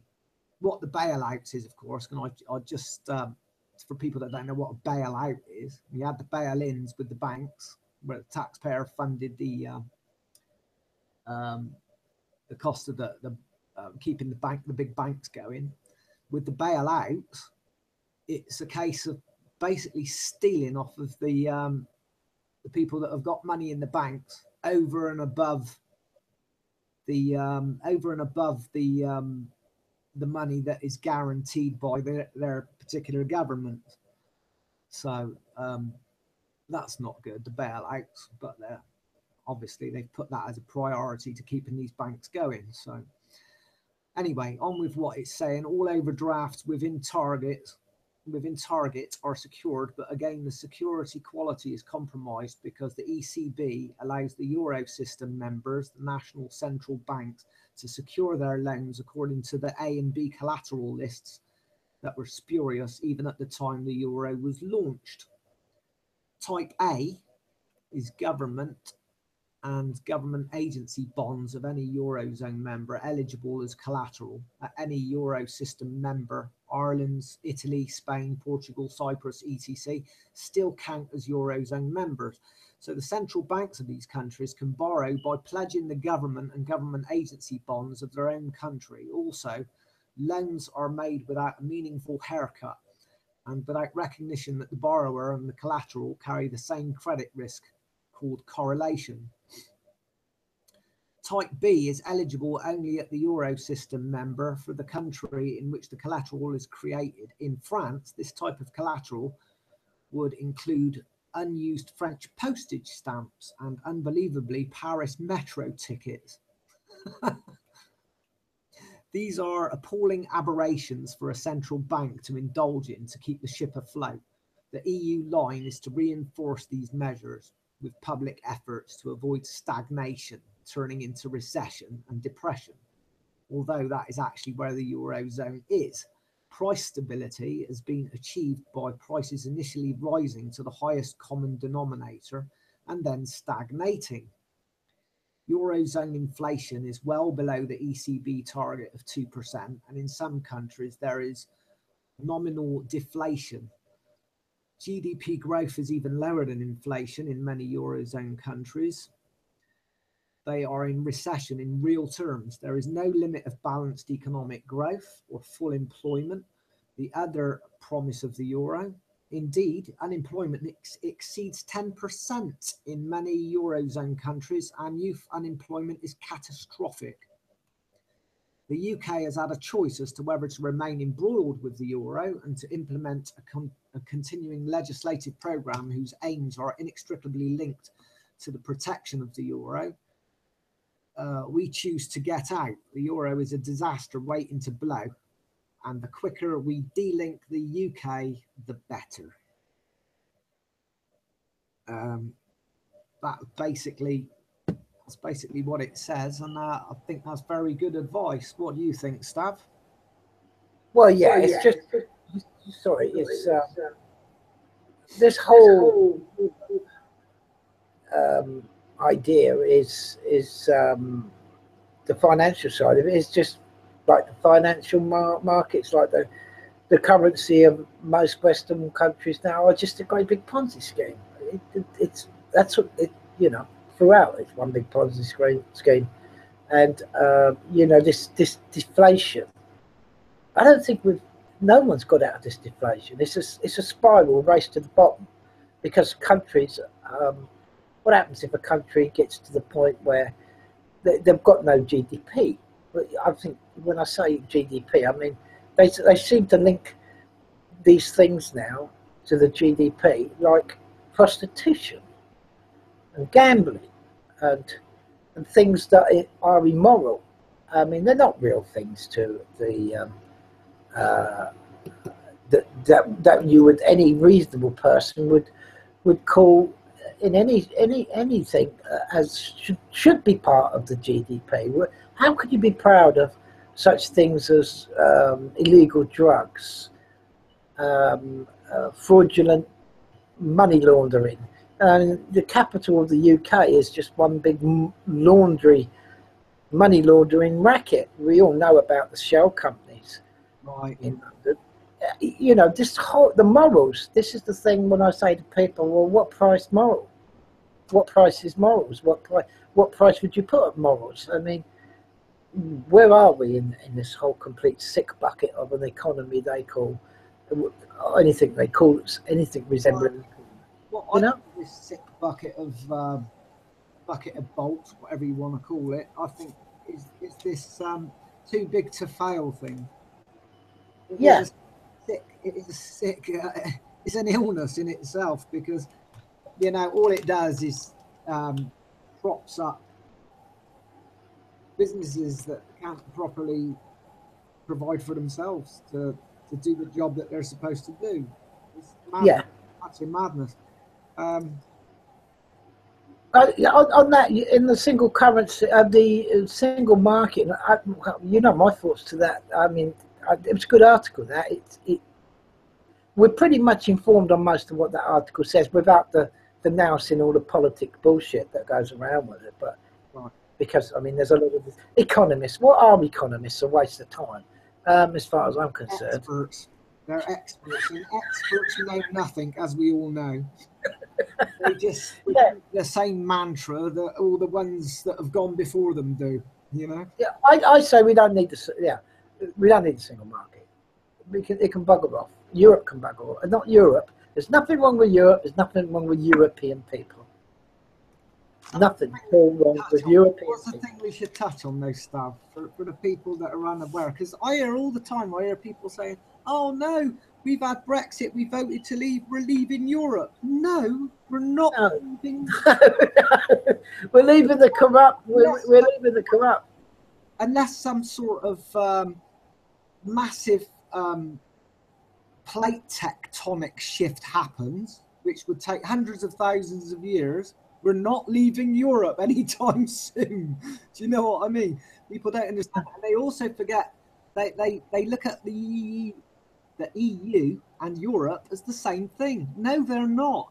The EU has 28 member states and Europe has about 50 countries. I know it's sad, isn't it? And they haven't got a clue. You know, what Isn't it? here? They don't realise that the EU is a political union, a conglomeration of 28 member states with a centralised power. That's basically all it is. Well, I'll tell you what. I mean, if I would have to sit down and think about it. Give me about 10, 15 minutes, and I might get there just through my own knowledge. Right? If you was to tell anybody of these Europhobes, that's somebody against it, but pro-Remainer, whatever, people who regard EU as Europe, I'd say sit down and you name me every European country within the boundaries of Europe. I'm not talking about Asia, I'm not talking about within Europe. You give me all the countries, and I bet you none of these young people could give you the full list of all the European countries, right? I could probably do it after a push. After a while, I might get stuck on one or two, but I'll pretty much get there in the end, just from my own knowledge of Europe and European people. So they can't even do that. They don't even understand what the difference is between the EU establishment and Europe is. It's crazy bullshit that these people need to. Absolutely. Yeah, they haven't. Yeah. They haven't got the foggiest. Most of the Remainers that I've spoken to. I'm not saying all of them. Some of them are well educated, but by and large, but they can't see they can't. Basically, they're putting a correlation between Europe and the European Union that doesn't exist. So, yeah, exactly. And what's this? What they go? We are an island, and at the narrowest point, about 22 miles. The coastline to the continent of Europe. But what's going to happen? We're going to pull the anchors up and drift out into the middle of the Atlantic and get away from the European continent. It's complete madness. But exactly. the whole thing... Unless the plate tectonic, until we get some serious plate tectonic movement, which would take hundreds of thousands of years, we're still going to remain part of Europe. Yeah, well, you see, what we have now is we have... through no fault of their own. I mean, I can say this because I'm an old git. I'm from, several decades ago, and I've lived a bit. This is what I say to people. They say, "Well, how comes you know and I don't know? You know more than me." Yeah, of course you will do. And I say, "Look, I've lived a bit. I've lived the decades. I've been here. You haven't. I'm not saying you're wrong. You're clever people. You're intellectual. You do a lot of studying. Good. I've learned an awful lot in the last 8-10 years that I could never learn in several lifetimes because of the internet. But at the end of the day, there's some stuff that I may mention. I know factually, as far as I'm not losing my marbles, I lived through, I breathed through, I saw, I smelt, I saw the desperation. I lived through Margaret Thatcher's government. I lived through some of the 70s governments too. And actually, isn't it? Living through Margaret Thatcher's government. That's an achievement. And surviving. Yeah, well, the thing is, with what I was going to say, Stab, if I can just interject there for a second, is that with the result of the Leave, they analysed what age groups that the people were that voted to remain, by and large, and the ones that voted to leave. And it was mostly the older people that were voting to leave, and the younger people were voting to remain on the whole, which leads me to question what the young people have been taught in school. Have they been given all the pro-EU people been given all the pro-EU rhetoric in the schools, and this is what I'm thinking. Yeah, well, a lot of these NGOs and a lot of this instruction, and let's not forget common purpose. If anybody doesn't know about common purpose, go and read up about common purpose. That should give you a lot of clues about everything is. And I've done my own research on the EU on really who's behind they're faceless corporations. A lot of people that there's a lot of the Green Party. There's a lot of the I can't remember Pedro's on in but there's a lot of Green parties in Europe, and a lot of them are faceless corporations within the EU building all of their offices. These NGOs. Now, what's behind them is a socialist type of thing, right? Some people say it's a good thing, whatever. But to me, it's just more corporate control. It's just more of the Fabianistic type of side of socialism. I think the actual the startup of the European Union was intended to be communistic on a communistic basis. Yeah. So it's even harder left than socialism. Yeah, I mean, I don't like to split hairs much with politics because, like I say, I'm a political atheist, and I know some about politics. I don't know all of the ins and outs of politics. Otherwise, I'd be a politician. But then, never. I could never be, because I've met people that have been politicians, and they've tried to go into political parties to put their own bits and pieces. And I said, you won't do nothing. You won't stand as an independent. You won't achieve anything nationally. But at least you can go on your own morals. But that's as best as it gets. But if you join one of the political parties, You've got no bob because if you don't toe the party line, whatever they want, you're out on your ear anyway. The whip will come out and give you a lashing and whatever, and you won't even be able to vote on policies and go when the ringing of the bell and go through the doors you want to do, because you'll be told to go through the doors they want you to do on the voting of legislation. So don't go into politics if you want to change anything, like the vote says. If voting change. Well, it's like you say, two sides of the same wing generally, isn't it? I mean, Yeah, if voting brought about a change and make it illegal. So I look at politics, Stab, is as a circle. If you look at, like, if you were to put a circle together, yeah, if you look at the two wings, you've got the Conservatives and the hard right parties on one side, and then right at the opposite end of the spectrum, you've got the hard left, which is communism. But if you pull the line together into a circle, you'll find that communism and fascism is virtually the same thing, because they touch. Do you know what I'm saying? Mm-hmm. One side is virtually, it's not middle of the road politics. It's extremism. Yeah. Well, that's what you got. Right, you end up on the hard left, basically. Yeah. Yeah, that's right.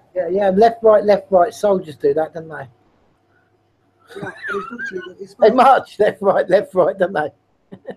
Yeah, I know a little tune about that. I won't say it because it's a bit rude. Anyway, but yeah, I don't know why I've still got that on actually. But you see, with the EU, what you've got is total corporate. It's all about monopolies. The European Union. That's all it is. It's massive monopolies. Small companies, small businesses, all getting crushed to oblivion by lobbyists, and and the EU pander to the lobbyists. Well, I'm glad you brought up the EU and the Brexit and that, because that's what leads me to think that there will be some type of change coming, and it's not going to happen in a generation and whatever. But anyway, at this present time, there is opportunities. There is opportunities for young people today, but they've got to educate themselves and don't rely on the system to educate them. That's for sure. I'm sure they do this, and there's quite a lot of young people out there I talk to, and they're more on the ball to everything now than I am, and I live through a lot of the crap. So there is hope there, and there is an opportunity, because I think the old system, I think they've got to the point now where this new world order, globalist agenda, unipolar type thing, I think the cracks have appeared, and it's starting to crumble at the edges.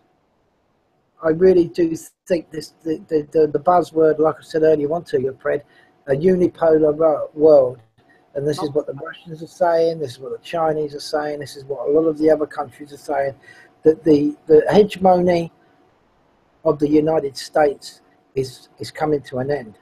And I don't mean that as a drastic boom explosion or anything like that. I mean bit by bit by bit. Be the world reserve currency anymore. I think no, that's definitely going, and I think you'll find that the withdrawing of the foreign military bases will start to happen. I think you're seeing it slightly, very early beginnings on it now with the Middle East, because I mean, if you'd have taken a George Bush era type military intervention, a takeover of Iraq. Now, they could have done that quite easily with Syria, but they can't do it anymore. Right. They can't. They're not being allowed to, because we're seeing the very, very beginnings of this this multipolar world coming about, and that's going to sweep away, hopefully in time, the whole globalist agenda. The way I define multipolar is basically going back to national sovereignties again, less centralised. Yeah. Less centralised power, back to national sovereignties. Yes, and there's no room for a President Clinton in any of that. Yeah, definitely. I would definitely agree with that stuff. 100%, mate. And I kind of feel positive and buoyed by that, because all we've had in the past 8 to 10 years that I've been really digging, you know, peeling the layers of the onion away is, oh God, they're going to get this, and oh, I'm going to stop these. You know, people are going to be on the street starving, and that. Yeah, well, people have always been on the street starving. They were on the street starving when I was a kid. There was a lot of people on the streets of Manchester drinking themselves to death on methylated spirits, and I remember that, Fred. But you know, these things happen. There's no excuse for them, because there's meant to be some type of duty of care in a democracy, or a body politic or government, whatever you want to call it. We always have that. It's meant to be a two-sided thing. Remember, Stab, we've always had homelessness as long as I can Yes. remember. I mean, yeah, and people don't know that in some countries like Libya, they've never had, under Gaddafi, everybody was housed. In fact, houses or having a home was considered a human right in Libya. We haven't got that in this country, you know. Well, wasn't there something he said? This is the reason why he slept in the big tent, and rather than in his palace.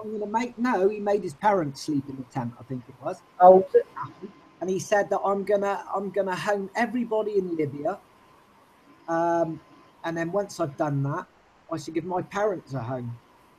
And of course, I think his dad died, so his dad never got to be homed or something. Oh, right. Well, yeah, but it's, you know... He kept his promise, though, Stab. He kept his promise. He homed everybody in the country. Yeah, yeah. Well, it's a shame what happened, really, because, well, everything brings out another result, doesn't it? There's people say, well, there's always a silver lining. I guess there's a kind of truth to that, but at the end of the day, I think that was their last hurrah, really, Libya, and the fact that they done that so easily and so quickly. They went gung ho, the insurgents, and went from there into Syria. I know that the Syrian government was having problems. That you know, Assad has problems, and he's done some pretty awful things. I mean, all presidents, all prime ministers. Look at Churchill. I mean, he wasn't squeaky clean, was he? You know, so far from exactly. Yeah, well, if you've done your own work on that, I haven't done as much as I should, but I've looked into the Second World War quite a bit, Stav, as you know, and you know, Hitler tried an awful lot to bring about peace agreements. And I know. Yeah. Well known. This is not well known, but apparently during the Second World War, Hitler tried about 24 times to negotiate a peace treaty with Churchill, and Churchill was having none of it. No, that's right. He's the English Mason, he called him, didn't he? What was it? He just wanted to keep the war going, Churchill, you know. Yeah. Well, I can back that up with actually factually, because my dad fought in that war. I'm not sure if your dad did or what, but anyway, my dad fought in it, and he was in the Navy. He was with the coastal forces, and he was done a lot of covert operations. So many covert operations, my dad couldn't tell me too much about it, because you join the military, it's the Official Secrets Act, all the rest of it. You can't say anything, blah blah blah. As we all know, you take the Queen's shilling and that's it. Right. But so just not too long ago, I'd done quite a bit of research on my dear old dad. He died in '94, but and I found out quite a few things, as much as I could, which was not a lot of evidence in the way of material. But because of the lack of the material evidence, and my dad done a lot of operations, and most of it was covert, I can't find even a picture of his lieutenant commander, and I can't even find a picture of one boat he was on. Right. And you know what? I've been through all of the Portsmouth arcades of other people's relatives who were on board these ships and places. Well, not these ships that my dad on, because I know the names of them and the numbers of them, but there's not one photograph anywhere, which is very rare. And the reason is because most of the time they were on these covert ops and whatever, and this, that, and the other. the Official Secrets Act and all this sort of stuff, was it? Yes, but my dad did say to me, and I don't mind saying it, the fact is that he dropped off and picked up so many people that didn't add up, let's just say. The way they spoke, how they spoke, what language they spoke. Right. And when they were dropping them to and fro the other side of the channel. And that says to me, well, double agents, whatever you call it, whichever. There was a hell of a lot going on, as you know, and you've done quite deep about World War II, Fred, yeah, than what the public would. And my dad knew it because he was, you know, he followed the lieutenant commander. Whatever boat he went on, my dad went on. right. And he was known for, you know, a lot of covert operations. Some of it was, you know, wartime covert, I should think, but a lot of it was Secret Service shit. He went to an awful lot of trouble, Hitler, to try and negotiate a peace, because he didn't. Yeah. Hitler did not want a war with England. We were the last country he wanted a war with, because he considered the Germans and the English to be a very similar ethnic heritage, if you like.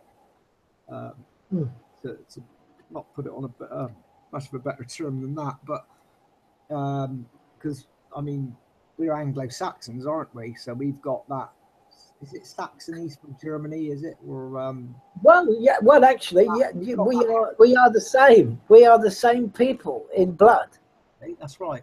But what Hitler tried to do was he wanted to get the word out that he wanted peace. So was it him that sent? Is it Rudolf Hess? Or yeah, Rudolf. Yes, Rudolf Hess. That's right, and that's something I asked my dad about. You know what he said about him? They sent him up to Scotland, wasn't it, or something, in a plane. He managed to get through to Scotland or something. Yes, they dropped. He parachuted in. That's right. Yeah. He parachuted in with all the briefcases and the documents and the treaties and everything else. That's as far as that's what I assume. Yeah. So you send one of your top Nazi men to come in or parachute in. How you doing? Who's got the cup? You know, how about a nice cup of tea and we'll get down to business. And what happens? Well, my dad, I asked him about him and he said, don't ask me, boy. I don't know anything about it. Right. And he probably didn't, but fact of the matter was, you didn't ask those sort of things. That's what he meant. You don't ask. Yeah. You don't ask. And you know what? I don't want to know about that, he said. You know, you don't ask those sort of things. And he told me that. So, there you go. I mean, I can understand, to a degree, I can understand the propagandists during that try to, because once you're at war, it's a case of, you know, do or die, isn't it? So it's a case of keeping the public on side. So they spilled them a line. Oh yes, it was the old loose lip sink ships business, you know. Exactly, yeah. And you're right. You're absolutely right. I have looked in. I've seen Hellstorm. And actually, I wanted to say to you about that. I know we've diverted a bit onto the election, but I think we've really much covered that, and we're almost done. What I wanted to say, here's one for you. You just mentioned the Anglo-Saxon connection. Well, DNA now is pretty much, there's people in this country with almost 90% same DNA as Saxony and Germany, right? But overall, it is predominantly in England's Anglo-Saxon blood rather than any other DNA. Yeah, right. Yeah. Here's the thing. We've got some other things in there, like we got a bit of Viking as well, and yeah, that's right. Depends on what part of England you come from as well. That's got and your family's family. I think if you come from the northeast of England, I think you've got a chance of about 15% Viking blood or something. That's right. Dane, yeah, that's right. And that's what Alfred the Great, you know, he split up the laws between Danish, English, and Germanic laws. That's how they made to cut, and that it works. The common law eventually came out of it. So, but what I was going to mention, talking about World War II. An Anglo-Saxon connection. Guess what the capital of Saxony is? Go on. Go on, you've got to give me a guess. I guess the capital of Saxony. Yeah. My geography is diabolical. I wouldn't like to hazard a guess. And I give you another clue, you'll get it with this. The people said there's no way they'll bomb this city. Are you on about Berlin? No. Dresden? Yep. Dresden. Dresden. Ah, right, okay. Think about it, Fred. Well, Dresden took a massive hammering, didn't it? Well, it was a Holocaust. Yeah, it was a Holocaust. And people go on about the Holocaust with the Jews, but what they fail to realise is what the British did to the Germans. I mean, come the end of the war, it was the Americans bombing the infrastructure by daytime, and the British were killing civilian targets at night. Basically, they're turning rubble into rubble. You have Berlin, Dresden, Hamburg, all the big cities were being basically bombed, turned from rubble into smaller rubble. That was a beautiful city. And culture seeped out of Dresden. Everything. Yeah. The whole of the culture. It was the culture capital of Germany. Right. And those people didn't bomb. They said, they ain't going to bomb us. They won't bomb us. There's a bigger connection there. And there's a reason why Bomber Harris done that too. Was it Bomber Harris? And again, Bomber Harris. He was the man in charge of the destruction of Dresden. Right. And you've got to check Masons and should we say it, Zionists. The destruction didn't just stop with the end of World War II either. It carried on for several years after World War II. Not the destruction of the infrastructure, the destruction of the people I'm talking about. That went on, and the amount of people sent back to into the Soviet Union, into Serbia, into the gulags and things like that. Yeah. Absolutely dreadful. Stalin's gulags were probably the worst of all. The amount of people that died was phenomenal, you know. Well, the Eastern Germans, and we'll finish it there because we've gone off topic a bit, but the East Germany, the people, the Germans, when they were being genocide, really, with the Russians coming in and doing what they done. That's just before the Iron Curtain, yeah? Yep. Well, the making of the Iron Curtain, really. Right. Those people didn't refer to them as Russians.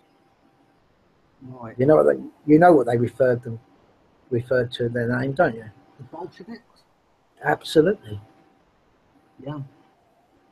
And you understand that, don't you? Yeah, the NKVD. Is it the NVKD or NKVD or something? Yeah. And if you know the Russian Revolution and the real history behind it, who created it, then it's all obvious. But there we are. Well, with that, we'll leave it there, Fred. Want to say the word? Eh? You want to say the word, or shall I say it? What? Go on then. The start of Bolshevism. Yeah. Who caused the Bolshevism? Yes. Perhaps we should do another talk on that. The hell with the anti-Semitism. Let's say it for what it is. It was the Jews. Yeah. You got to say it for what it is, right, Stav? Well, it's no secret that Trotsky and Co. and the Bolsheviks came from the monetary system, well, and the finance of the American Jewry. So there we go. The almighty Jewry. Yes. So that's another subject for another time, I'm sure. But anyway, just to finish off, I just feel that I could be wrong, and who cares if old Stab is wrong about who's going to get in with the presidency. But I do feel there's a change coming, and that change is this buzzword that a lot of intellectuals have written some good articles about this multipolar world rather than a unipolar new world globalist, one order, one government. So that's my feelings on all of this. Well, it's what I've been fighting for years, mate, is this unipolar centralization. You know, this is the one. I mean, it all sounds, globalism can sound brilliant. They can make it sound fantastic. But if you get the wrong person in power when you've got a globalist society, then, you know, you're relying on one man at the top, aren't you? Pulling all the strings. And if you've got a complete dictator psycho, then you've got massive problems globally. So that's why I haven't been for globalism. I can't go for it myself. I think it's a reinvention, not a reinvention. I think it's, to start with, sovereignty will come back to individual countries to start with before they can morph into this multipolar, maybe just another word for sovereignty in independent countries, you know, who have complete power over everything of their own country rather than this, you know, centralized one world government thing that's been touted out now for how many decades. One thing I'd like to touch on is what Theresa May has said she's going to do, because to me, Brexit is basically three things, which is leaving the single market, getting our laws back, and basically, what was the other thing? Hang on, mental block. Three things: immigration, single market, and getting our laws back. Well, yeah, the thing I wanted to touch on was Theresa May has said that what she's going to do is to put all the European laws and directives onto our statute books and gradually unpick them. Now, I don't like the sound of that. It doesn't sound very good to me, because they've said that they'll keep whatever ones they feel that they need to keep and get rid of the EU laws that they don't want to keep. And that's not what we voted for, is it? We voted to get rid of the EU laws. Well, once they repeal the 1972 European Community Act, or whatever it's called, then it's all over. They don't need to unpick anything. It's gone. All of that legislation. That's what I'd like to be done, is to get rid of the lot. Get rid of the lot. They don't apply to us, you know. No. And I would like to say that I kind of like the idea, whoever's behind Donald Trump's idea on, you know, for every new rule they want to bring in, they've got to chuck out two others to replace, you know, to replace it with. And that's something we should do here. Gradually diminishes the legislator, doesn't it? Which is good. I think yes, that's a good thing, definitely. And you know what, a legislator, when somebody says it's law, and I should say, well, it's just hearsay, because it's just someone's opinion. An opinion is hearsay, and that's what a legislator. Look at the definition of a statute, Stav. A statute is defined as a legislative rule of society, given the force of law by the consent of the governed. Yeah, that's right. It's not law. There is nothing in that sentence at all that says it's law. It's only law if you consent to it. Yeah. It's just a rule, and rules are meant to be broken. Well, if somebody wants to go and read, it's a bit heavy, but it is explanatory about the two persons, and that's the William Blackstone's commentaries on English law. William Black. Okay, yeah, Sir William Blackstone's commentaries, and he defines on the two persons in this society: the natural person and the artificial person. Right. So that's quite in depth. It's at the beginning of his commentaries. Some people say it's a bit, you know, in society there is a, you know, it's not the, you know, that's the artificial person, but the two merge together where the morals merge together, really, which is fair enough. But he does recognise, and a lot of lawyers actually use Sir William Blackstone's commentaries as, you know, in practicing of being a lawyer, and it's in the law school that they go and study at. They use Blackstone's commentaries an awful lot. So there we are. So I'd say, I think a lot of people have come to the conclusion, you know, that a person is an artificial entity. Definitely. yeah, yeah. Well, he says there's a natural person and there's the artificial person. Right. That's one. And there's obligations on the artificial person, but natural law and the natural person, it's an undeniable. If they're rights, they're undeniable in the fact that, you know, nobody can tell you what to do. They can ask, they can request, but they cannot tell you what to do. But bear in mind, if you sign on to privileges of a society, there are obligations that go with that. That's getting back to the birth certificate now, aren't we? yeah, well, we can give them the sleight of hand. That's in between, you know. But if you believe in free will, you have free will. That's it. That can never be taken away from you. Inalienable rights. That's right. Absolutely, and that's what. As far as I took my understanding of what he was saying in the Blackstone's commentaries, but I mean, I might be wrong. Maybe I'm interpreting them wrong, and somebody else can tell me, you know, you put all shit. But anyway, that's my interpretation of it. And the interpretation is a lot to ask for. I like what George Carlin said about rights.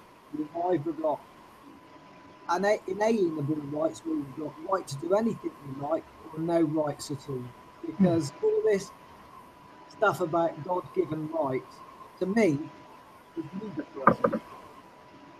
You know, you've got some countries like Britain has got 13 rights stipulated in the Bill of Rights, I think it is, and you've got Germany's got 23 rights, and all different countries have got different amounts of rights. I'm not sure on that, on the exact numbers, but it's definitely not God-given, is it?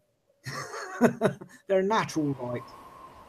Well, that's right. Well, I mean, some people spiritually look into the Godhead, and you are God. You know, you are whatever. So if it's your free will, and you think that's right, then it is.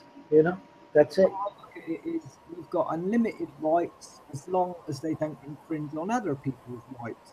Oh yes, that's right. Your rights begin when mine end, and mine end when yours begins. A lot of people say that's liberalism, and I go, well, I don't care what you call things, but it's common sense. If you're going to coexist with somebody else on the planet, then their rights are just as important as your rights. You know. Absolutely. With that, Fred, well, thanks for the chat tonight. I was hoping that we might have been able to have got one or two others, but obviously there's a bloody good party somewhere uninvited. That's all I can say, mate. We haven't really touched much on Brexit now, have we? We haven't really covered. Well, I just tie it in with it's a lot more to that decision than what people realise. That, you know, it's big enough to get out of Europe. It's only big enough. I'd like to touch on one thing before we go, and that is the pound. Now, a couple of things about the pound. After Brexit, as you know, the pound collapsed a little bit, didn't it? I think we're down to we were at about 1.4 euros to the pound. We're now down to 1.1 euro to the pound. But I think what caused that to happen is not actually Brexit. I think it was the fact that the Bank of England staff had at that time brought out £250 billion of quantitative easing, which nobody's mentioning. Now that's surely going to have an effect on the pound, I would say. I don't know. I'm no economic expert, but if you pump £250 billion into the economy, wouldn't that cause a devaluation of the pound? Of course it would. I mean, it's like anything. If you've got something that only you've got 5 examples of, and people want it, you put it on eBay to sell it, you can ask a pretty good price because there's only 5 of them. All of a sudden, if you create another 150 of them, oh, you can't ask so much price for it because there's more of them. And money, or currency, let's call it for what it is, currency, is no different. supply and demand, basically. Of course. Yeah. So anyway, so there's the pounds devaluing. The other thing I wanted to touch on about the pound devaluing is the fact that we need to buy British. We need to get back as a culture, back to our not national pride, as it were, but our, you know, we used to have this thing in the old days where people used to say buy British, and we need to do that because the pound's not very good. It's good for exporting, brilliant for exporting, because lots of countries will come to us now thinking they can get cheap deals because the pound's weakened. But for us, what we need to do is become more self-sufficient as a nation, so that we're not importing so much from abroad, because of course we can't buy as much now with the pound. So what we need to do is get back that buy British attitude. You know, if we can get that buy British attitude back to keep our pound from devaluing further and become more self-sufficient, import less and export more, and that will strengthen the economy. Oh yeah, definitely. That's what we. Let's get back to Production. Yeah. We need to get production going quickly, as much production going as possible, export as much as possible, but be as self-sufficient as possible so that we don't import, so we don't have to import as much. If we can do that, then I think Brexit will be made a great success. I'll be honest, I think it'd be a good thing. Well, at the end of the day, I don't know whether they've realised it, but they will do if they start creating the younger generation of this country. It's always better if you make it yourself. Definitely. Yeah. Always better, whatever it is. It's always better if you make it yourself. If you want, There's a lot more job doing right, do it yourself. Yeah. And we do. We need to get back, not so much making for other people, making for us. Yeah. And that's where a form of, they can call it protectionism, I could care less, it doesn't bother me, call it what it is. If you want protectionism, I think that's what we need to do here, and I think we will do. And I'm just joining some dots here, and what I can see of world events happening, what happened to us with the Brexit, which nobody predicted, let's be honest, no one really predicted it. Another good idea to keep British money in Britain is to embrace these local currencies, like the Bristol pound, for example, or the Brixton. Oh, yeah, yeah. It's only a promise to pay. Yeah. Yeah. Yeah, absolutely. And I think that's a good example on how local communities can get together and do things. And it'll spread from your community to the next community, from your county to the next county, and Vicky Berkey. And we need to stop looking across at other people's countries with those big eyes and saying we've got to do something. We've got to go over there and interfere. Bring back what military we got, which is tuppence halfpenny. Bring the Air Force back, for crying out loud. They're dropping a bomb now and then just for symbolism in Syria, and it's still killing people. By the way, it might be symbolic compared to what what these insurgents are doing, compared to even Turkey or whatever, or the Saudis, obviously. But put the whole mix in. Get them back. Foreign policy needs to basically, in the military, needs to stop, and we need to stop spreading ourselves so thin. I mean, I think this is one of America's biggest mistakes, because they've got bases all over the world. They've spread themselves so thin. I mean, they've positioned themselves strategically. You tell where that is to do with Russia and everything, but it can have its own internal downside, spreading yourself too thin. I think that's what we've done. We need to start building it all up, but keeping it all there just for defence, purely for defensive reasons, Well, yeah, and I would say to the Bank of England, if you don't issue some interest-free currency for our government, you've had enough bonds to last you 1,000,000,000,000 years. You sold and resold and sold again on the international market in the Ponzi scheme. Enough is enough. Enough is enough. Now, if you don't want to issue the interest-free money, then off you go. Get rid of all these junk bonds, collateralized. Yeah, that's it. I mean, yeah, the Bradbury pound, I think, is a sound idea. Definitely. Yeah, that would be ideal. The Bradbury pound. Get rid of interest. Interest is the main bugbear. Yeah, that makes perfectly good sense to me. And 3 years of the EU, what it has done to our country, Stav. Listen, get the farmers back in to grow some food for this country, for the people. Get the fishermen back out. Send out protection vessels because we got our waters back, no matter what they say. What I mentioned to you earlier when I was chatting to you about the EU paying the fishermen to scrap their boats. Yes. So what we need is to get shipbuilding back in England. If we get shipbuilding back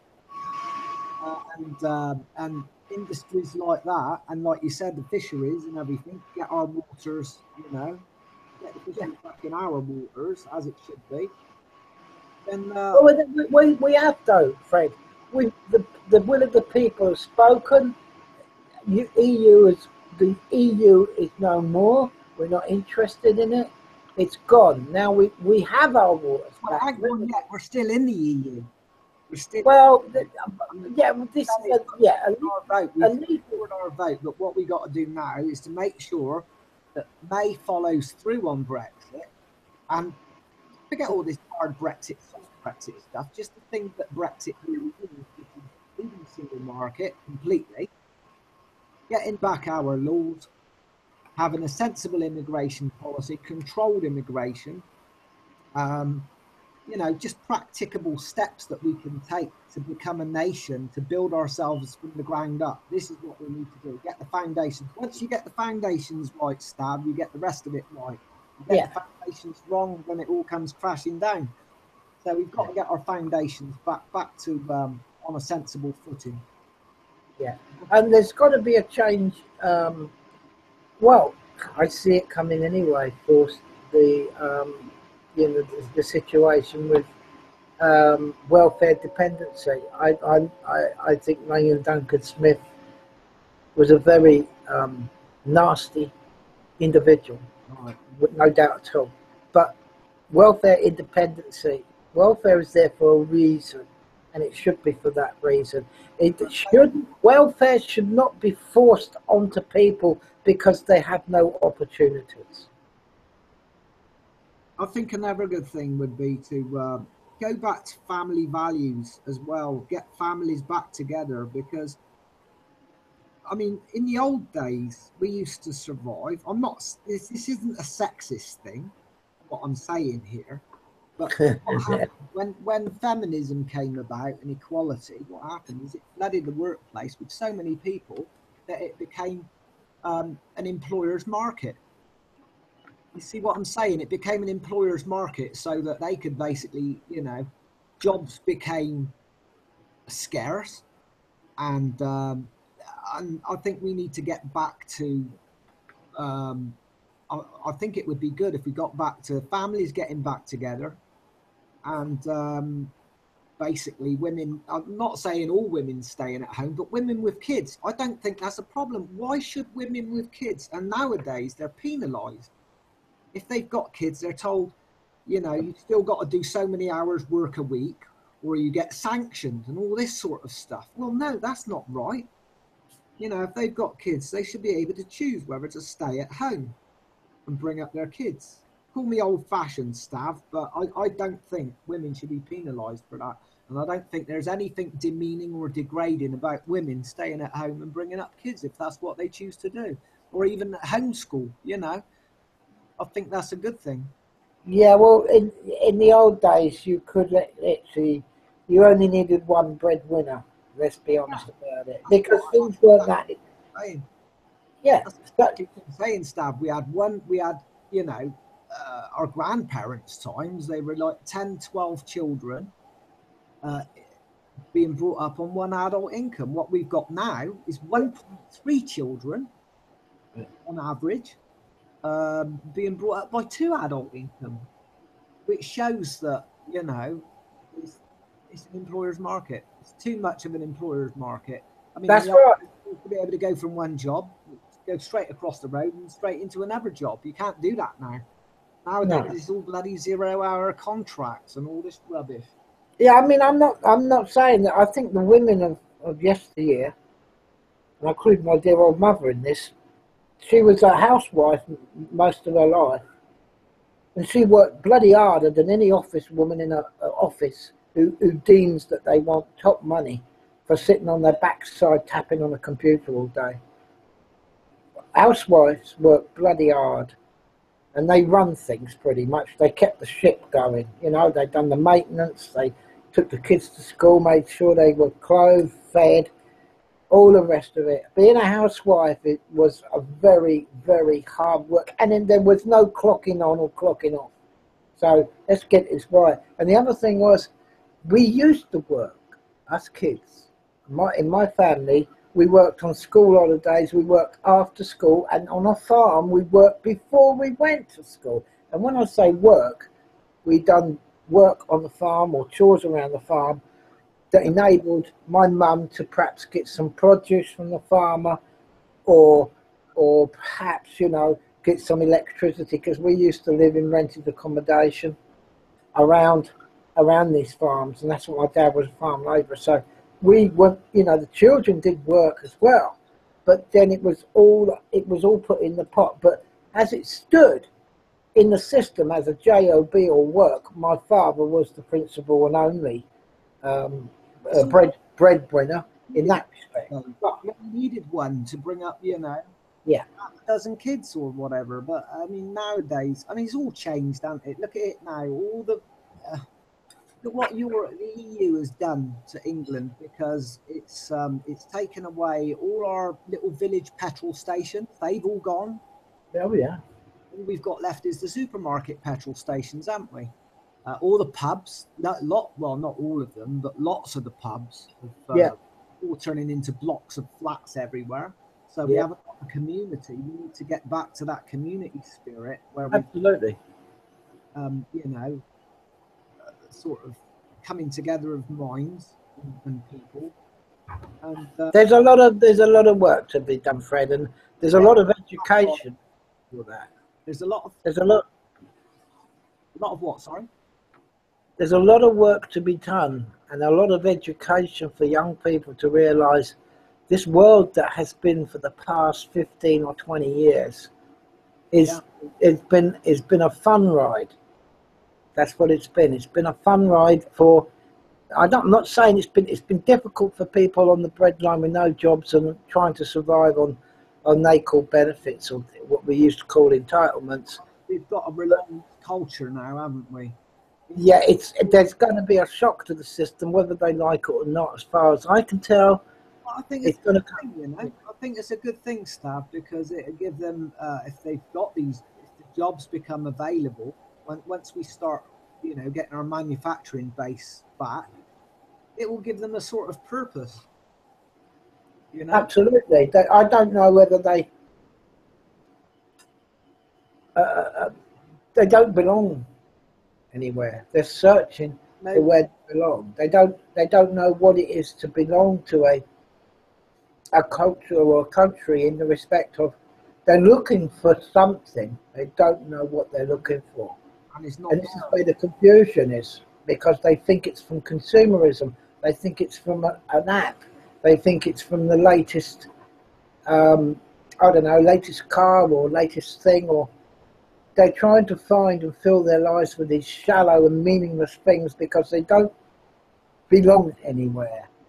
We need to get people back in communities talking again, because we're so disconnected as a society now. All technology is done for us is disconnect us, people. You know? Yeah. People Well, just around with their heads now, pointing in their heads, you know, looking into their blooming iPhones or whatever. You know, they don't communicate. There's no There's no connections there, you know. Well, I say to them, go and Google multipolar multipolar world, and go and read articles about it. And there's a lot of stuff being written about it, and that is the future for the world. That's what I think. I could be wrong, but and other people could be wrong. Putin could be wrong. China could be wrong. Brazil could be wrong. Even certain parts of the Middle East could be wrong. But there's a lot of people that could be wrong there, and they're all talking about this multipolar world. India could be wrong. That's another one. It'd be nice to get our own cultures back, how they were. Yeah. Like, it's a step back into the past, really, isn't it, Brexit? It's a good step back. I'll tell you what will happen as well, Fred. I'll tell you what will happen is a lot of people that came to England and the UK, especially from the African continent, Somalia and places, they'll want to go back. They'll want to go back, you know what? Because they'll see it. It'll be because Africa.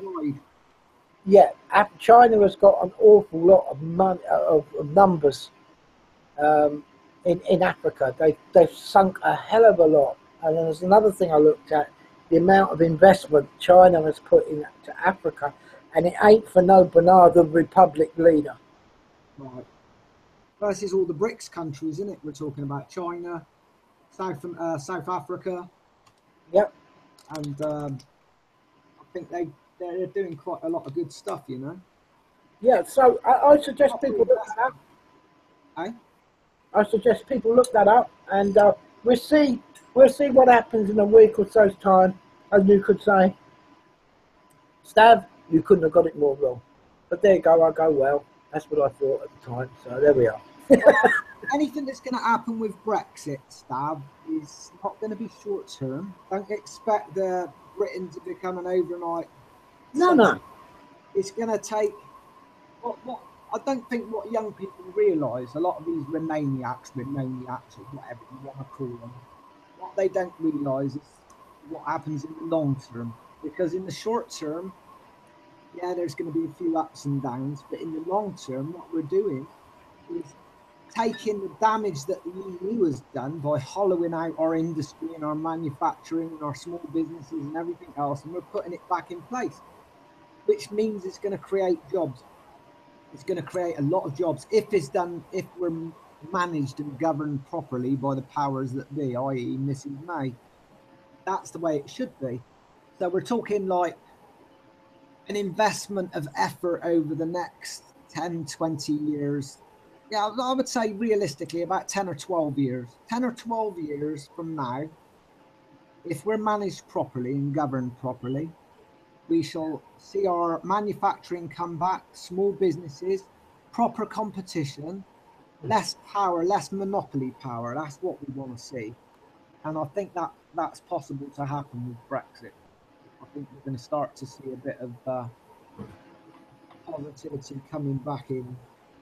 And that will basically put Britain back on a solid footing again. Because we've gone from the third biggest economy in the world, right down to about fifth, sixth place, I think. Probably due to, the hollowing out of our industry and everything, due to the EU. So, well, we can't. I don't think the world can carry on like it is, and I don't think a unipolar globalist one world government is possible. There you are. I don't think it's possible. Thing, right? That has got to be a good thing. Definite thumbs up for that. And if I'm wrong, I'm wrong. But I don't see it. There's no room left in this world now for the Clintons, Obamas, the Blairites, Soroses, Kissinger's. Yeah. Get rid of the bloody lot of them. Dangle them from ropes. That's what I say. Yeah, I think their time has gone and it's over. And there we go. That's what I think. That information, thanks to the internet, I would say largely, wouldn't you? Yeah. Oh yeah, definitely. It plays its part. I don't think we'd have been able to disseminate the information to get it out there so that people knew what they were facing, what's going on in the world. think Oh well, listen. lifeline, mate. Yeah, it's common knowledge now about the Clintons, what they've done, what they've been up to, how they got their money, who they bribed, and there's a lot more to come out. Their dealings. I mean, that's common knowledge in the sheeple news now. So, Yeah. you know, a couple of years ago, I wouldn't have thought it was possible, but it is. So there we are, and that's part of the change. And I could be wrong. No, But I think you're spot on, Stav. I think, you know, we've broken the camel's back. I think it's been largely due to the internet. Without the internet, there's no way we could have got that information out. no, I don't think there's any way, because mainstream media is so controlled. You know, I mean, American mainstream media is controlled by all the TV channels and that, controlled by about 6 corporations, apparently. So, well, that's all. Yeah, well, that's all going to change because you have the media now is the internet, and there's thousands and thousands and thousands and thousands and thousands of independent, free-thinking people out there that uncover stuff every day, and a lot of it's really interesting. And the monopoly of rise of the critical thinkers, Stav. yes, the you know the MSN, the mainstream media, like I say, the Murdochs and that, their days were over too. I'm sure they're realising it. I would strongly love to see the BBC's monopoly days over as well. That is one thing I would love to see. I think, Well, let's be honest. Unless you really are still in the cage of scared to death about what a letter says, the license is a joke. It's gone. well, I would love to see, yeah, this is what, but I would like to see it become, for the government to turn around and say, look, the BBC's had its debt. I think they have a review of it every 7 years. What I would like to see is them to say, okay, enough's enough. We've had a monopoly. We're the only country in the world, I think, that charges for a bloody TV license, when, you know, all they've got to do is to say, well, make it a pay TV thing, you know, or like, you know, you've got those pay TV channels where you pay for certain services. Yeah. So the rest of it's free, but you have to either that or make it independent, so it just advertises for his revenue, you know, like every other channel. I mean, I don't see a problem in that. Why they've got to have a monopoly is a lot beyond me. Well, they don't have any more because if people open their eyes, it doesn't matter whether you have to wait for some Queen of Parliament to say I've abolished the TV license. It's gone. If you go and open your eyes, most people don't buy a TV license. And in fact, you don't, even if you want to remain in the legal system, you still don't need to buy a TV license because you can put your Sky box or your Reader Fusion, whatever the box is, Freenet box, delay it 30 seconds, and they'll turn around and say, that's right, you don't need a license. No longer live TV. Exactly. That's all people have to do.